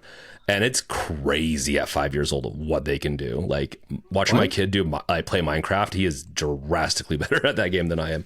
But it's just giving them the tools. iPads are easier, cheaper. But unfortunately, PCs might just because our like millennials and younger millennials and like maybe older Gen Z, like that's pretty much I think it might end up be what's left of the console generation until we die. Yeah. Yeah, so I mean, so my 15-year-old son is PC only. Like he doesn't care about anything on console. He just doesn't care. And what's funny is I was always trying to push him towards keyboard mouse, and he was always controller. And he was just like, no, whatever I say is dumb. And then he saw some other YouTubers play on keyboard mouse, and that was like, oh, okay, I have to do this now. So he like and now he is sick on keyboard mouse. Like I mean. Like I'm like proud father. He's still playing Roblox and stuff, but I mean like he's you have to see some of the like the Flood Escape games, and then there's like other games that do require a lot of coordination. You have to like it's legitimately impressive to see him whip keyboard and mouse. So really proud, but he still plays Roblox on PC, and that's like his main platform that he plays on. Does he play like one of those Counter-Strike ripoffs on Roblox? He has played. So like he did that for a bit, and he was just sniper rifle only, like like just quick zoom snipe to snipe people off real quick, and then he goes back. He just does a bunch of different games. There was one that was actually super impressive. It was like a One Punch Man type of game. I think it was called Ultimate Warrior. Dude, you guys have to see. You have to like look at the animations from this Roblox game in this fighting game. It is unreal cool. Like they have like super anime moments. Like he'll like the Roblox will like stomp on the ground, and the platform will roll, and everything will explode, and he'll like jump all around, and then it'll be the One Punch Man fist with like a whole bunch of them. And I'm like, that looks super cool, and like I did not expect that from a Roblox game. AAA games could never. Well, here's the thing. I really think people don't understand what Roblox is. I've played with my son, and now that they finally have age verification, you can't chat with anyone that's not in your age range. And in order to get like 17 plus or 18 plus, you have to have a government ID, which I actually agree with. But they're trying. But the Roblox stuff reminds me of the modding days of the 90s and 2000s. For me, it does. It's like still Gmod, controlled almost. Well, yeah, it kind of, but there's a big thing I want, and it's still not. They need to be able to power the servers. I get it, and from my understanding, they make billions, but they're still not profitable. That I find suspect. I find that completely suspect. I agree too, because usually these companies will hide it, say, "Well, we're not profitable," but they're spending a lot into things, and they say they're not. But there's ways that they can hide it. Like there's a Hollywood accounting. There's a lot of different ways that companies get around it, but. The difference is Roblox and it is user based. It's user generated content. It is not company usually. It's not company made content. Maybe sometimes they do stuff. I don't know, but you compare that to some of these other ones. Even Minecraft's similar, right? There's mods. It keeps them alive. But then you got Fortnite that is very much. They tried to go that route and they're shutting it down, from my understanding. And they're mainly just doing corporate run content. Yes. Yeah. And so, yeah, it's hard to say because I love the modding days of 90s Right. and 2000s. And so I like get that Quake part 3 of total Roblox. conversion, Half-Life total conversion games. You were playing Yep. modded versions of Quake or Half-Life. Yep. And I definitely agree with you in that like you're playing this base engine game that feels familiar, but it's a whole other game that you're playing. And Roblox does do that. And I think Roblox has cemented itself as the place that you go to for other experiences. And Fortnite tried getting into it, and it's been a colossal failure. Like there's a few games that kind of worked, but then they got away from it. Like there's like one where you're just constantly climbing up and up and up in Fortnite. There's like a lot of smaller experiences, but not to the same extent that Roblox has one. So for me, Roblox is the closest thing that the metaverse ever was. Yeah. And still is. But that's Roblox's strength. And it's very interesting, and I see why a lot of people like it so much. But it's going to be interesting to see where it goes in the future. Ultimately, to like bookend what my point here is that I buy on PC because it's an open platform. And now that Valve is putting so much effort into it, especially now that Fex exists, now you can go on ARM and all these other places. Like to be able to just play your game on any platform is why I will always buy on PC. And if PlayStation is just going to wait, I will wait. And if they don't, then I just won't. Unless it's like if there's an Uncharted 5, I will buy on PlayStation. If there's a God of War, I'll wait. But if it doesn't come, eventually I'll get it. But like for like Wolverine, it's just another Batman game like Spider-Man was with Wolverine skin. And it's like, it's something that can only make so many Spider-Man games. It's not like a system seller for me. It's not a must-have app. So that's really where I am. I'm still going to get a PlayStation 6 handheld. I buy hardware all the time, but I'm going to really restrict myself from doing it. Not so much for anything, but there's also too many games. So it's not like the amount of time I have is really what the problem is. I think that's what Yoshida is saying too, because like if you look at the first like paragraph, the first section, he talks about how he likes these games, but he can't find the time to finish them because it's a problem. Yeah, it's a real problem. I mean, it's not to say that games can't be long. I sometimes like long games. There was one game I really liked called Labyrinth of Galleria. I think I've talked about it before with you guys, right? It's like a dungeon crawler by Nippon Ichi.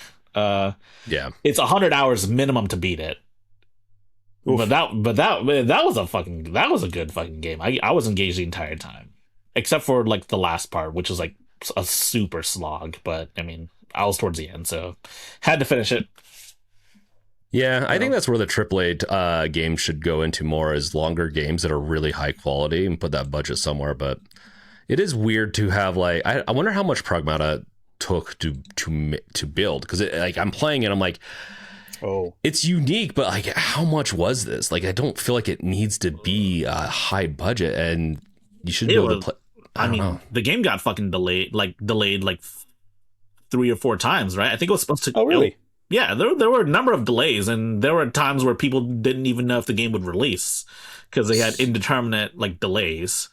So the one thing that I find interesting for me is like if you go back to the PS360 generation, right, in 2005, a lot of Japanese developers and publishers stumbled hard on making games on that HD platform, and Capcom was the only Japanese publisher that just bulldozed through it. MT Framework, their engine, allowed them to do so much.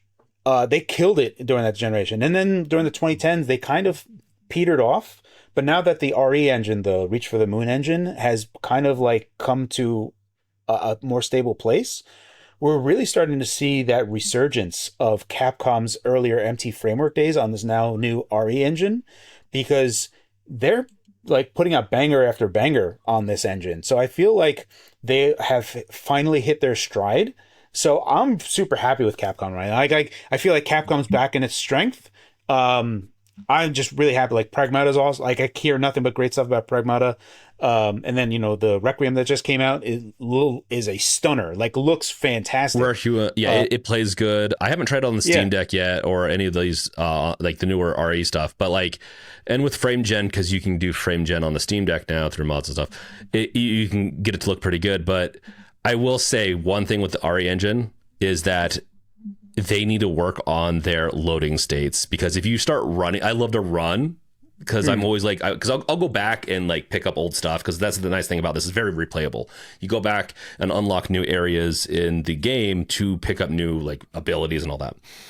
But if you're running everywhere, you're going to hit load screens where it loads for like 2 seconds. And it could be my unified memory on my Legion Go 2, but they could optimize for that. So I'm hoping that they optimize for the the optimistic loading, essentially, where, they don't usually have loading states, but it's really annoying.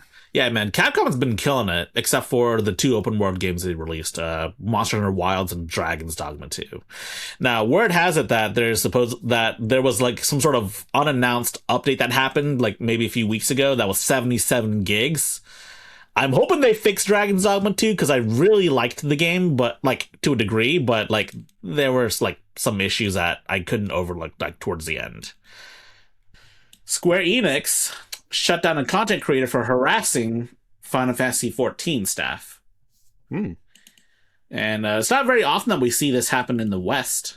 I think the last time we've seen anything happen like this in the West, it was Bungie suing someone for doing the same thing, more or less.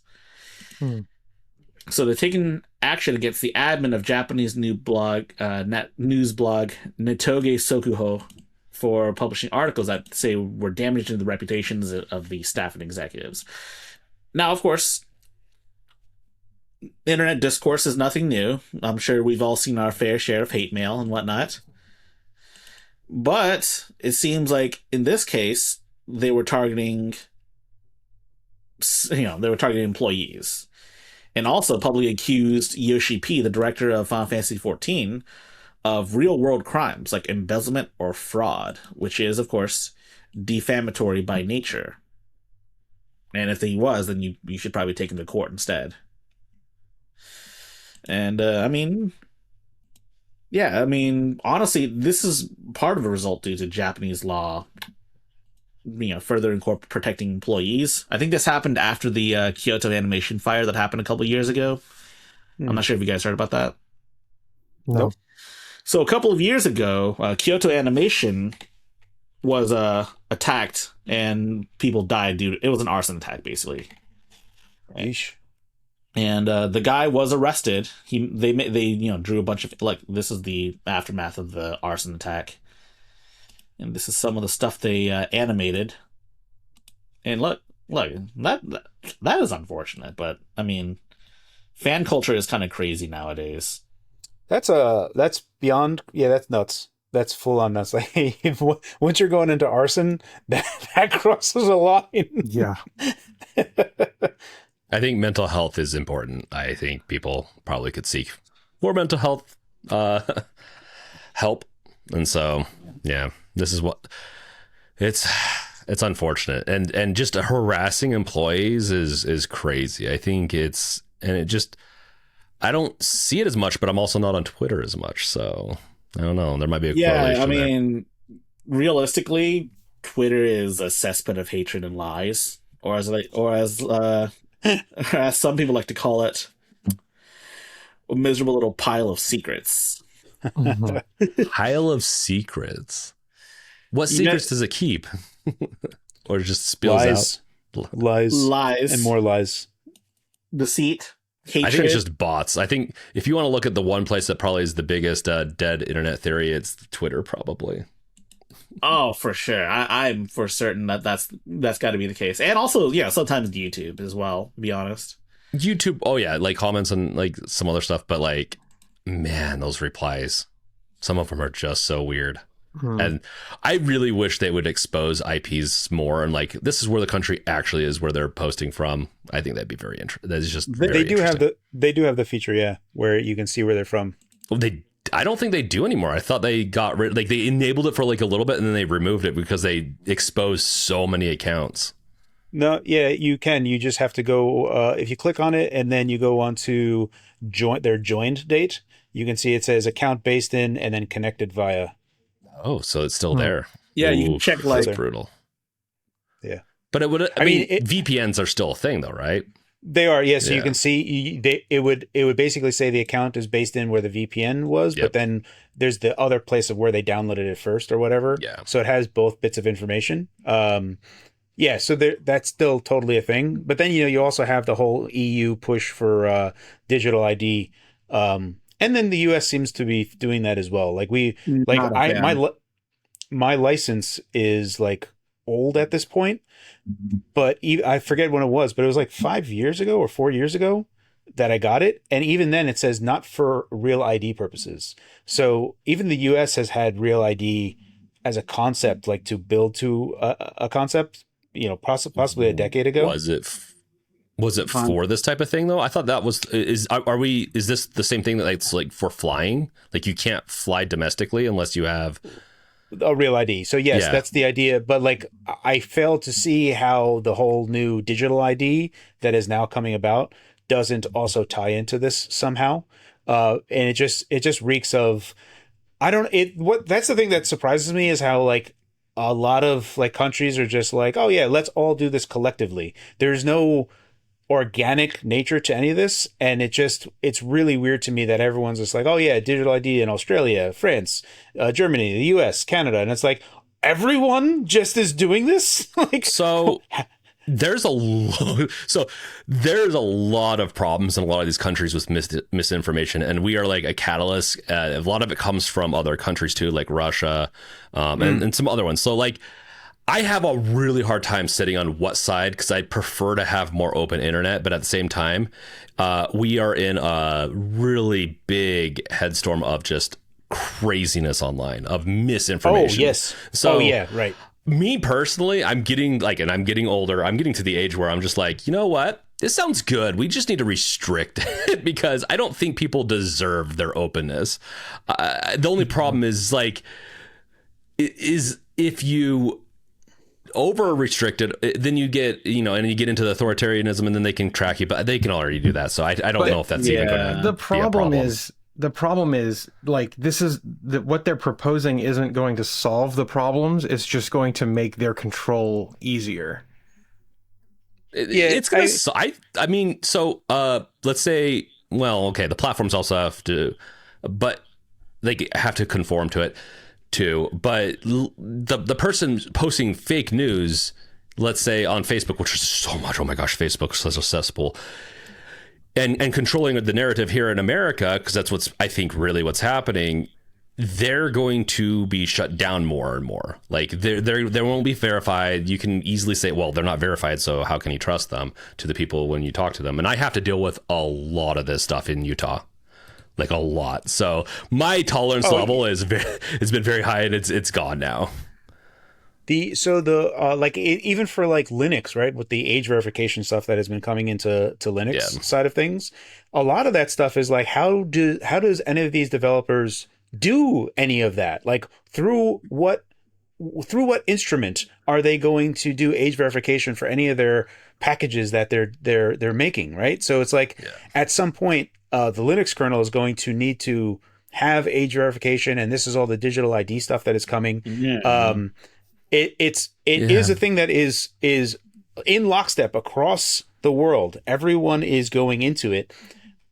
I understand where that's coming from. The whole crazy side of things is like when you hear like people in the UK getting arrested for what they've said, and it's like that's pretty drastic. Like, why are they being jailed for something that they said is a bit much? Now, I don't think that the U.S. is going to have that because we have the First Amendment, but who knows, right? Like I don't know what's going to happen.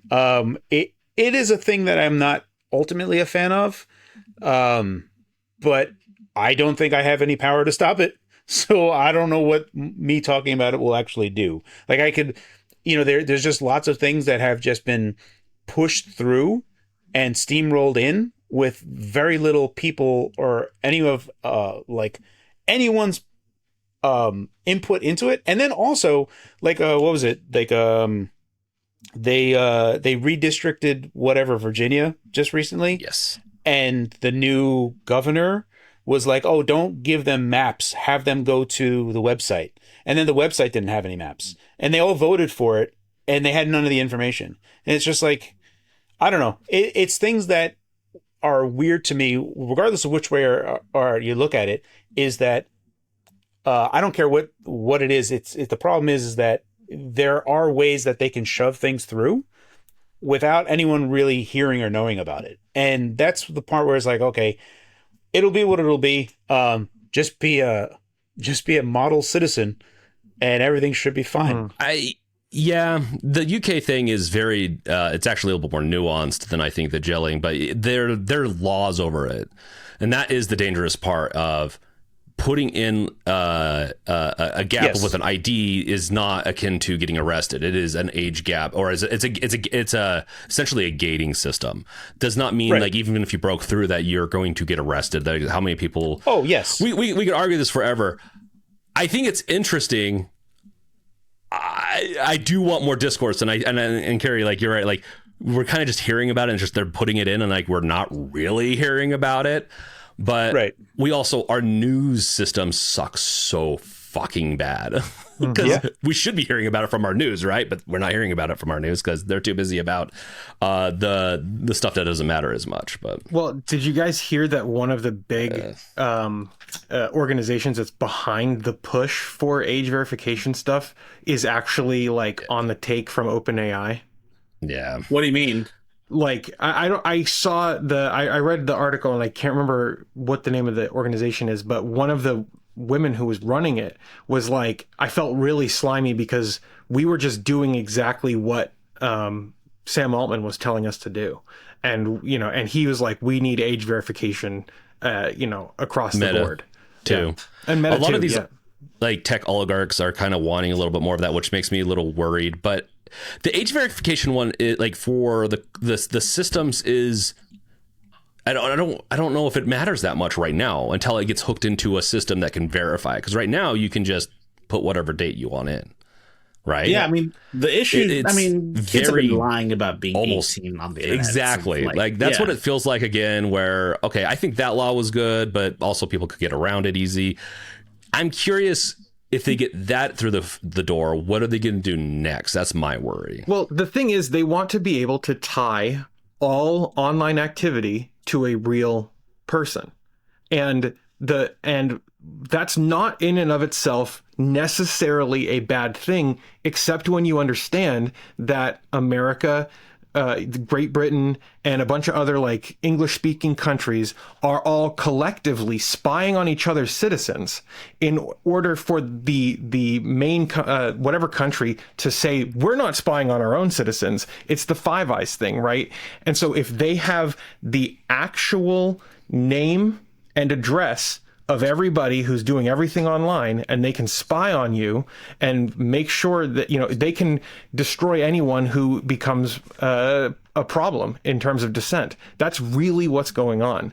I mean, they've been able to do this for years, though. I mean, they're pretty much like, it's the whole TAC, I have my own agent that's watching me, kind of joke. I'm curious how much further it's going to go. And it's like Palantir. They're outsourcing to companies to do this more and more too. It's Palantir is the one that you want to stay away from. If it touches your technology, you get away from it. So one thing, this is actually there's a lawyer or something that has a whole YouTube channel that the body cams that cops have is public, like whatever they upload is public after a while. He goes through all old stuff. And he has a whole video of a cop in Las Vegas arresting this guy who was in an office because a verification ID system said it was this guy at 100%. And the cop was just like, the cop was like, 100%? Oh, okay, I don't even have to check. And he goes and the guy's like, that's not me. And he's like, yeah, all right, but the system says it's you. And he's like, I have pay stubs from a company that says I'm not that. Can I just show it to you? He's like, no, I got to take you in. And he takes him to jail. He refuses to believe that he's a different person because this AI system said 100% he's the guy. And it was a loitering charge. It was like a guy was sleeping somewhere that he wasn't supposed to be and a camera got like an off angle. And it's like, nope, that's him 100%. And the cop 100% believed the system rather than the person. And that's happening now. Like, so it's like, this is where we go, where people are automatically believing systems without believing people. And that is awful. I hope that lawyer takes that guy's ass to court. It's really fascinating. And it's like, we're already seeing parts of this is awful and happening. So there's a real situation where you're going to be challenged for something that you didn't do. What's that company that has all of the cameras up? They're solar powered. Flock. Yeah, no. Flock. And they have erroneously reported people that didn't have that. So there's police body cams of people going after people, and a family tell them get on the floor, and this is a stolen vehicle, but it wasn't. It was the Flock systems that misread something and directed police to a person. So they already have a lot of these systems, and they will get better naturally, but we still have problems where police are acting on things that a system is saying, oh, 100% that's the guy, and they're just acting on it. They're just like, yes, sir, I'm on it. I suspect part of the problem is, though, that I think part of the problem is that the police aren't held accountable if they, if they don't do the due diligence of double checking things. That's the other problem, is that the body cam part of it is the footage that is released is not necessarily automatic. There's another company that has to go through and vet it or something, and that has a cost. So what winds up happening is a lot of the body cam footage that you wind up seeing is in the police's favor. Like, they are responding as they should. This called for me to, annihilate this person. You can clear, it's like, oh, okay, I can see what happened there. But then there's times where they have this on other stuff that has been submitted where they are being shady as F, but that stuff isn't as present. So at this point, it just needs to all of it needs to come out for the public to just be able to have. Transparency is key to democracy. They need to be more transparent. There's a lot of things, a lot of reform that needs to happen. And that's the thing. I'll agree with a lot of these systems more and more as we actually have rules that apply to everyone. The big problem here, though, is the fact that, Carrie, you said these systems will improve naturally. I genuinely believe that the flaws that exist are they're not a bug, they're a feature, right? It's all about plausible deniability. It's all about plausible, not my fault, no accountability. And so I remember computers should never make HR decisions because computers can't be held accountable. And it's the same thing, right? If you hand off decision making to an AI, the company's not going to be held accountable. The company behind the AI, the officer's not going to be held accountable. So there's no recourse, right? It's frankly unconstitutional from an American perspective, because we have a right to a redress of grievances. But the idea that, these companies, if the government's outsourcing decision making to private companies, how can we get a redress of grievance? I mean, lawsuits. We have the law that can then interpret how things are, slow, and then though. it is slow. And then here's one of the problems with just humanity, period, is we're slow. We adapt over time. So that's the hope, that it doesn't go one way or another. It was the same thing with the start of this the tech revolution and all that stuff. It's very slow. And so the biggest thing is, and that's why I talk politics more and more on this on the podcast, is we got to be aware. We got to make sure that we're electing the right officials to make sure people are held accountable. We have the power right now. We won't in the future, though. Yeah, a lot of politicians need to be fully transparent for all of their bank accounts, every one of them. I don't know if you guys follow Unusual Whales. They're like, oh, that's unusual. This person, they don't know who, put $25 million call on this company, and it's some weapons manufacturer. And gee howdy, we're going to war. I wonder who could have done that. And you look at Nancy Pelosi's she's beating the S&P, beating Warren Buffett. And it's oh, wow, how'd she do that? All of this stuff needs to be wide open. There can't be anything where a politician's bank account is private to them at all. Agreed. Also, once you become public, it's public. Yeah, if you're a politician, all of your stuff is wide open. That's just how it is because unfortunately it's been proven that we can't trust you. Yeah. So It's a way to prove trust too. Yeah.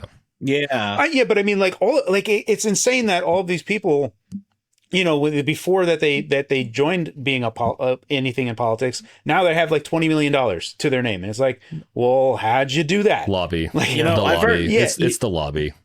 there's lots of things, but even that shouldn't be allowed. Like there should be like, hey, we should be able to see where it's coming from and the whole path, because right now it's all obfuscated. We can't see anything. Some of it, and it's kind of available. You just have to know where to look. It's just not as transparent as it should be. Like with lobbying, we know where a lot of the lobby money goes. With a lot of the like, there's a lot of people that do a lot of good sleuthing. Like you can go on YouTube and see and track the politicians and how much they make. Some of them can hide it.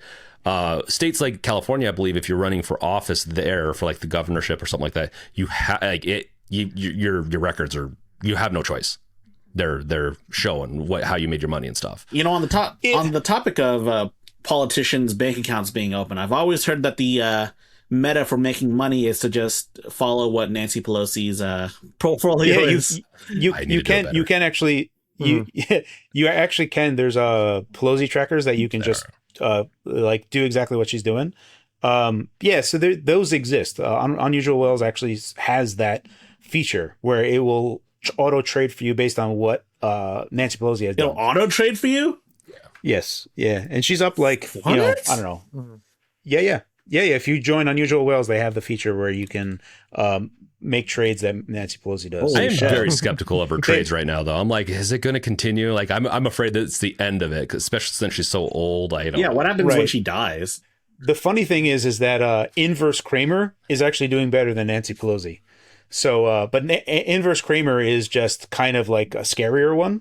So the idea is if Kramer says, he's like, oh, you should buy Google, you should sell Google immediately. He's so bad at predicting things. He is like... it's funny that the Inverse Kramer actually does better than Nancy Pelosi. So this is like all stuff that you can like take a look at. So whenever he tweets things that people are in, they're like, you just had to say something, didn't you? Yeah, you think the Game Awards killing that one game at the beginning of the year was bad. If Kramer, man, if he would have supported any game, it would be dead that day. Oh, man. That's funny. Yeah, unfortunately, I mean, we were going to talk a little bit more about the Game Pass price update. I do want to take one quick thing, and then we can call it. I wanted to just quickly talk about the price drop, but I wanted to pick your guys' brains about Nitro having the starter pack, and what your guys' thoughts are on that. You're gonna have to explain to me what the starter pack is, because I feel like I'm missing something. So let me see if I can find the link for you. I think some Twitter name with sloth in his name. Is it Inner Sloth? Idle Sloth. Oh. Idle Sloth. He has a tweet sometime yesterday, and there's basically an Xbox starter Game Pass that is not any of the plans at all. It kind of aligns with the base plan, but doesn't include online. So it basically has 50 games and I think 13 hours a month of cloud usage.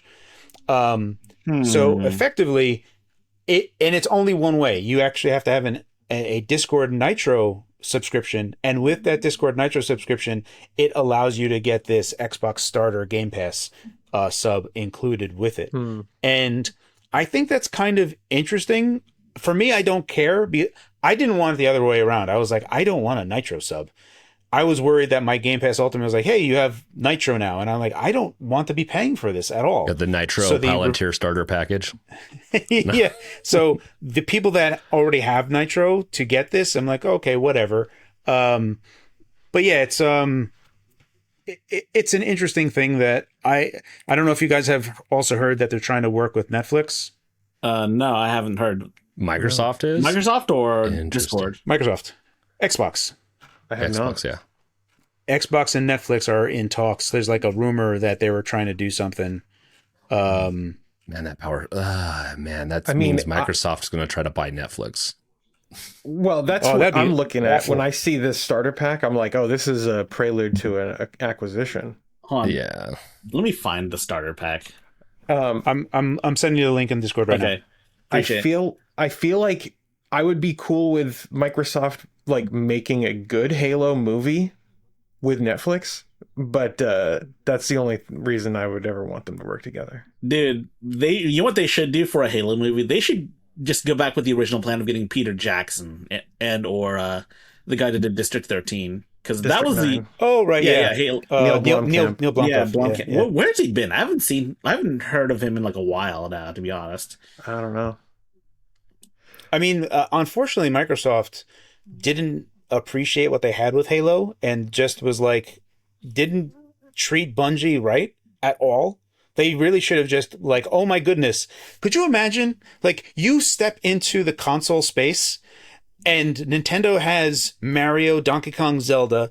PlayStation is floundering about looking for a mascot. They're like Crash Bandicoot, Ratchet and Clank, Kratos. We don't know. And day one, Xbox comes in and they're like, hey, it's Master Chief. Also, listen to the banger soundtrack. And everyone's like, oh, Master Chief is Xbox. They had a mascot day one that people recognize. And then they just trash the entire... It's beyond reason to me, and it infuriates me to no end how dirty they did Halo since Halo 4. Yeah. And how Conquer. many? Yeah, that's too. Like, how many IP have actually good movies and TV series now? Like, I think Fallout's great. Fallout's awesome, yeah. The people that made that's one thing- Fallout could have done Halo. Yeah, well, so there's one thing, like Todd Howard gets a lot of flack, and Todd Howard wasn't like the director or anything, but I think Todd Howard saying actually the Fallout TV series is canon to the Fallout universe is something that I am absolutely 100% happy with. I don't want a multiverse. I don't want a second side story. I don't want fan fiction. I have no interest in watching a Fallout TV series. I had no interest in like the Halo TV series is a fanfic. It's complete fan fiction, which is like why I don't care about it. They didn't need to. They could have just followed what the story was, and they would have had That's it. amazing. Like, and they're different. It would have been great. Fallout has so many different hooks into it to be able to make the story that they made easy. That's what makes Fallout so easy, is that it's easy to expand the universe because it's so massive. Halo follows Master Chief, and it follows very specific guidelines, and you fucked that up is crazy. Well, Carrie, speaking of Halo, there's actually a very ambitious Halo mod coming out called Halo New Covenant. I have not seen this. This is essentially this is an alternate like take on what happens after Halo 3. Instead of being Halo 4, it's like here, let me. That's awesome. I have more faith in this than, like there's a whole thing. I actually hated Halo 4 with the direction that they took the story because it was counter. Like they totally just like retconned a whole bunch of stuff. And like when you look at the Forerunners, because humans are supposed to be Forerunners. And there's actual people, like there's Reddit threads of people arguing that 343 is like, actually, no, humans aren't Forerunners is how it actually is. And I refuse to entertain that at all. So this is this is a trailer for the mod. It's a fucking very high quality trailer for like what is essentially a mod. Oh, this looks awesome. Yeah, this looks cool. I haven't seen this. So I haven't seen it at all. This mod is based on the Halo 3 ODST engine. So there's that. That's the Blam engine. Yeah. So it's a sequel to Halo 3 basically. That's the idea, anyways. Oh, all right. I mean, I care more about like people that are gonna, because there was storyboard stuff from Bungie that in Halo 3 on the Ark there is effectively a sarcophagus of a Forerunner, and they open it up and it's skeleton bones of a human to signify that Forerunners are actually human. So the entire thing is that they already had all the technology. And the flood had to be killed, so they created Halos to wipe out life, but they created the shield worlds and everything else, but to recreate humans all over again. And it's for all intents and purposes, it's just sci-fi Bible. That's all Halo actually is. Yeah. There's, the Ark, you have the Covenant, like it's just, that's all it is. It's just sci-fi Bible. But I liked it. It was an easy story. And then they're like, actually, no, Forerunners are a complete alien race and they're kind of evil. And it's just like, all right. And I don't know. Wasn't really happy with the direction that they took it. Halo Infinite, at the very least, the multiplayer was fantastic, but no one cared. No one cared. And the thing fell off. I loved playing Halo Infinite multiplayer. It felt like a great mix of Halo 2 and Halo 3, but it was unfortunately just they should have made they should have made that free to play, and they should have made it, multi-platform. They should have put that on PlayStation, everywhere. It should have just been everywhere, just to have as much of a user base as possible. Well, But that's yeah, what Campaign Evolved is supposed to be, right? The Halo 1 remaster remake that they're doing. they have the whole Unreal Engine 5 wrapper in front of the original game, like how they did Oblivion remaster. I find it interesting that they're doing that for a bunch of games. So we had Ninja Gaiden 2 Black, which was the first game that did that. And then we have it's a very interesting thing to have an engine sit in front of another engine for all the rendering purposes, but all the actual game logic is happening on the old engine, so it still feels correct, but it's all brand newy looking. I loved what they did with Oblivion. The Oblivion remake was fantastic. I hope they do it for Fallout and Fallout New Vegas, Fallout 3 and Fallout New Vegas. I don't care for Halo to be prettier. Okay, it's fine, but the core concept of Halo is how it feels, which it will still feel the same. But I don't know. It's I don't have any faith in Microsoft doing Halo correctly at this point. Agreed. Also, I care about Halo being pretty, and it was more than pretty enough on the original Xbox, in my opinion. Yeah, and the 360 too. Oh yeah, Halo 3 was beautiful, and it didn't ever need to evolve beyond that. It's Halo Reach was Reach. Oh my god. Dude, everything Bungie did, and for Microsoft to just squander that entire thing is unreal. Just a tremendous managerial flop. I've said it on the show a couple times. I don't think you've ever heard it, Carrie, but the IP is not the golden goose. The golden goose is the company that makes successful games over and over again. Honestly, not even the company too. It's the people. Yeah, right. If they had just made Bungie happy, listen to whatever was upsetting them. I know that Bungie did not want to continue making Halo after Halo after Halo. And if that was the case, there's dudes, okay, we hear you. Make what you want to make. We want you guys to be happy. We don't care what you do. Just be happy, please. You guys killed it for us, and we want you to be nothing but happy.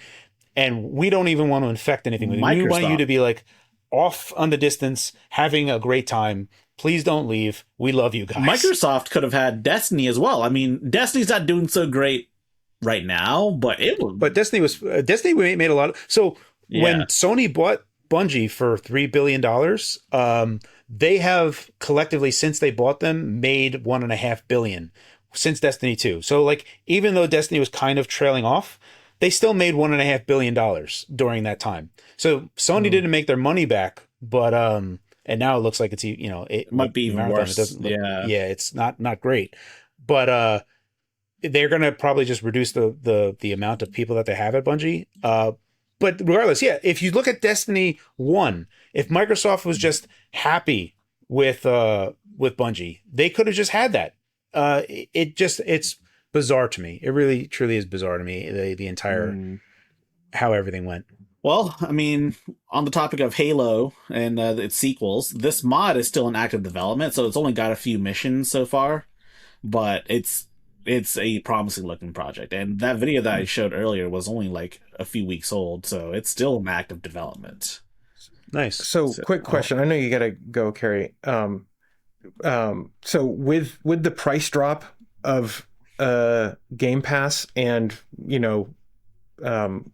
what is it? Call of Duty dropping off of Game Pass day one. Yeah. And Microsoft unveiled the new Xbox logo and all this stuff. Do you find that heartening at all?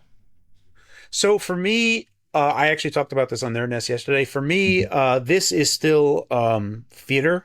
Yeah. When Asha was first made CEO, I whatever her as a person, I don't care. I know that she doesn't necessarily need to be a gamer, right? It doesn't matter if she's a gamer or not. She can make still CEO decisions for business decisions. But when they came in, they were here you go, Asha Sharma. Here's a bunch of achievements for games for you. And she came in and it was very, how do you do fellow gamers, right? With a skateboard on her back, right? And no one bought it. Mm-hmm. No one bought it at all.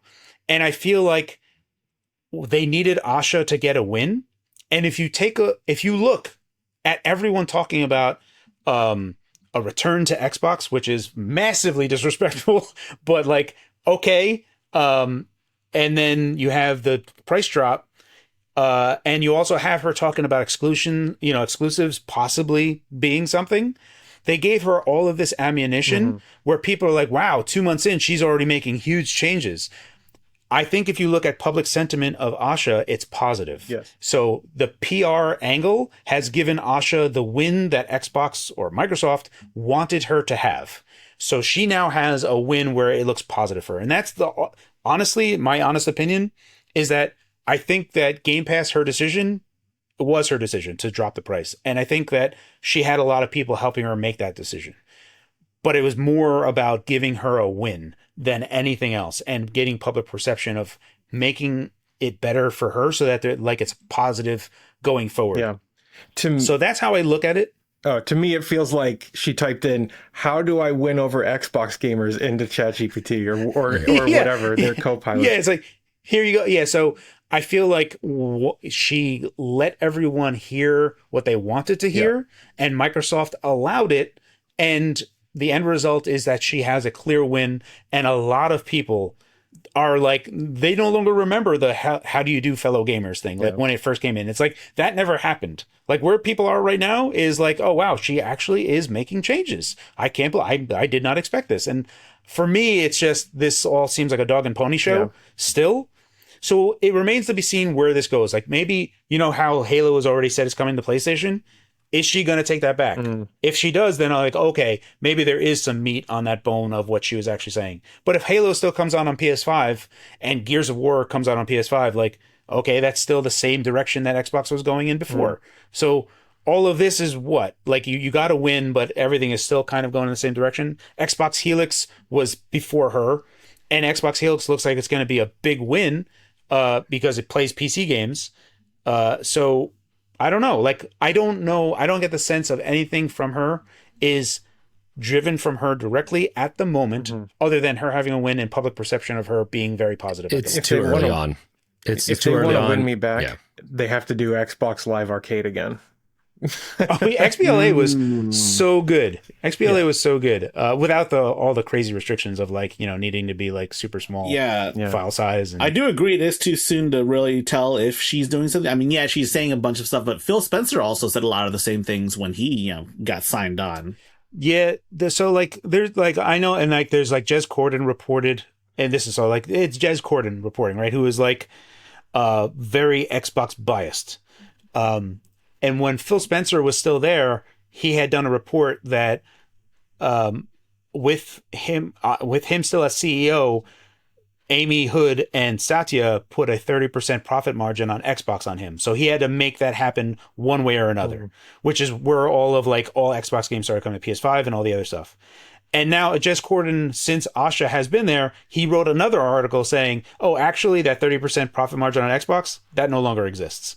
So it's like, if that were true, it seems like they went to Phil Spencer and they said, Phil Spencer, you have to jump this high. And he was trying to figure out how to do that. And now it was a disaster. And Asha Sharma comes in and is like, actually, don't jump at all. Just like kind of walk. And so we'll do whatever you say. So I don't know if that's true. Jez is the only one that's reporting on that. But if that's the case, it looks like they kind of sabotaged Phil Spencer. And like the part for me that gets me is I know deep down in my heart that for Phil Spencer, he bleeds green. Like he is Xbox. So when they went from Xbox to Microsoft Gaming, I don't think that was Phil Spencer saying, you know what, let's rename Xbox to Microsoft Gaming. I feel like that was a Satya, Amy Hood, or someone else saying, you have to do this. Yeah. And now that Asha's there and she's like, we're going to do a return to Xbox. I'm like, that is the dirtiest thing I have ever seen, because there's no way that I believe, like, was Phil Spencer the main person that did Game Pass? I think so. I think Game Pass was his baby and every decision was his. So Call of Duty getting on there and becoming $30, I think that's on. I think Phil Spencer needs to own that. So her taking that away is a Phil Spencer fix. But a lot of people really hate Phil Spencer. A lot of people really hate Phil Spencer. And I don't think all of it is 100% deserved, because ostensibly there is externalities that were forced on him that a lot of people were saying, well, he didn't have to go along with that. And I guess, yeah, he couldn't. He could just say, actually, I quit, and, you know, figure it out. And maybe that happened. Maybe that finally happened. And Asha is now there. I really think he was ousted eventually because maybe he was pushing back on stuff. Because with these types of child companies, the C-level execs are very puppeteered in a lot of ways. They have a lot of choices and a lot of cuffs that they can't uncuff. And so I think this is a soft landing. I personally like it's too early. Like, this is crazy that it's this early after she got in. Also, her background just is the biggest worry for me. I don't mind AI. I use AI, personally, but I don't want AI injected into my Xbox experience like it is on the Windows experience. I'm done with Windows. I'm not on Windows anymore. It's just because it's injected, and she was over an AI arm. So I'm very skeptical. We'll see. And it could be a year or two, but I think they have different plans. This is all soft. Yeah, Phil Spencer was dealt a bat in hand. Also, James, your camera's off or something like that. Yeah. Well, dang. Yeah. And we were going to talk about Phantom Blade Zero, but It overheated. Yeah, but Phantom Blade Zero, DLSS 5. We've heard all the stuff. We've heard it all at this point about DLSS 5. I don't know if we've heard your opinion, Fox, but not a fan of it. Yeah, same. Yeah. They need I'm not a fan of, like, if we were to just quickly get into it, like, we go through like the whole thing of like AI texture compression, where you have a very small texture and then you AI upscale the texture so you can save a bunch of space. The problem I have with that is that it's a very NVIDIA driven direction, and that means that it has to be an NVIDIA thing, and that means that AMD and Intel are going to have a different solution, which means that you will have effectively different looking textures based on the vendor of whatever the hell you're doing. And all of them are going to have these super small, over compressed textures that you have to upscale from just to save on. It's just a mess. I don't think that it's the correct. I would rather NVIDIA, AMD, Intel work collectively on a single texture compression that all of them share and just have that. Unless NVIDIA is willing to just give away their neural texture compression and say, here, everyone has it, then okay, at least you have a base where it will have some sense of similarity across all platforms and all systems. But if you don't, then it's an NVIDIA solution that's going to be better, and everything else is going to be weird and sucky. And I don't want to entertain that. So that's neural compression, and then DLSS 5 with the whole crap on top of like just filterizing, or however you want to look at it. I don't like it. I didn't like it with, because we're in that same place of NVIDIA is going to have a better solution, AMD, Intel aren't. And then what are you doing? You're playing effectively different games. We're getting further and further away from shared experiences that we all have. And AI is going to be generating whatever the hell you want. And there are no more shared experiences. You only have what you want to get fed. And that is not a future that I want to have. Agreed. Yeah, man. God, I hate NVIDIA. I swear I say this every other episode. Yeah, they make a lot of money though. They do. They make so much money. They make all the money. It's just I don't know what it is about AMD and Intel that makes them so uncompetitive in the desktop scene. Like AMD is killing it, like with mobile cards and like Strixhaven and even consoles, right? But like, well, I mean, they're still behind. Like, NVIDIA is effectively 2 generations ahead of AMD and Intel, no matter which way you look at it. And now the problem is that NVIDIA's biggest money is from multiplication matrices. So like you're going in a space that is not for rendering anymore. You're going into a space that's for AI stuff. And expending more and more space on the die for that type of stuff is just to facilitate AI rather than to facilitate rendering. So you're going further into this direction of actually we're going to just fake as many pixels as we can because that's where we have all the hardware firepower. And if you take a look at Switch 2, even when, I don't know the frame time. I haven't taken a look at latency issues that Switch 2 can have when they're using DLSS for upscaling. But if you look at comparisons between Series S and Switch 2 on still frames, image quality is fantastic on Switch 2. And it's using sensational little power. And that just shows you the generational gap of what DLSS is versus FSR2 and FSR3. Now, FSR4 and FSR5 are going to finally compete, but that's not until next year. So that's where we are. And ultimately, it's there's different ways to look at it. I know a lot of game developers that wish that they just had more beefier ALU for rendering rather than this whole matrix multiplication side that can't really do that, and its only purpose is for that. But maybe Elder Scrolls 6 has AI stuff insofar as there's actual NPCs that are actually far more intelligent and look for context. So then it's a more lively world that feels more real, and other things happen there. Maybe there's cool applications there. That's what I want. Like AI, actually, I want AI to actually be like NPC driven kind of stuff. And not this, like the image quality stuff is good, and I think it's a good way to kind of balance things out as we have more performance issues, either from the developers not optimizing well enough, but all that. Like it just feels like a nice balancing act on both sides. But it would be nice to have it right, like actual like frontier type of stuff where you are basically playing a shared experience, but then there's like some cool thing that happens, or you're just standing there and like an NPC is like, the hell are you standing there for? Like like something that they wouldn't have. But then you're also going to be going in the direction of now voice actors now need to sign a thing that says, hey, we do have you have for like 10,000 lines, but we're also going to use your voice so that when your character speaks, we're going to just have it speak through an AI thing, so it can say dynamic lines, and you'll get paid for that. Whatever. Hopefully that's the case. But yeah, it'll be interesting to see where things go. There's good and bad. Hopefully we can land on softening the bad side. Yeah. Agreed. Well said. Mm-hmm. Honestly, man, I'm a little concerned about what's going on with the whole like GPU side of things too. I mean, are we going to go back to the point where we have dedicated like physics cards, but for AI instead of physics? That's basically like there's such a big block on tensor cores that it is a big portion of it now, and it's a big part of NVIDIA's money. That why like they don't need to actually sell cards to gamers anymore. They don't make any money from gamers. Yeah, and gamers. And, gamers are obviously angry at NVIDIA, but evidently they're not angry enough to buy Radeon instead. I mean, that's all I buy now. So, like, I have a 9070 XT. That is my main. I got to sell my 4090 soon. But yeah, it's I like RDNA 5 when that comes out. I'm going to be mostly happy with it. I don't think I'm going to need much more. Or just an Xbox Helix. If I can get that for $1,000 or $1,200, that thing's going to be a monster for the price. And if it plays PC games, then what the hell do I care? Oh yeah, man. Yeah.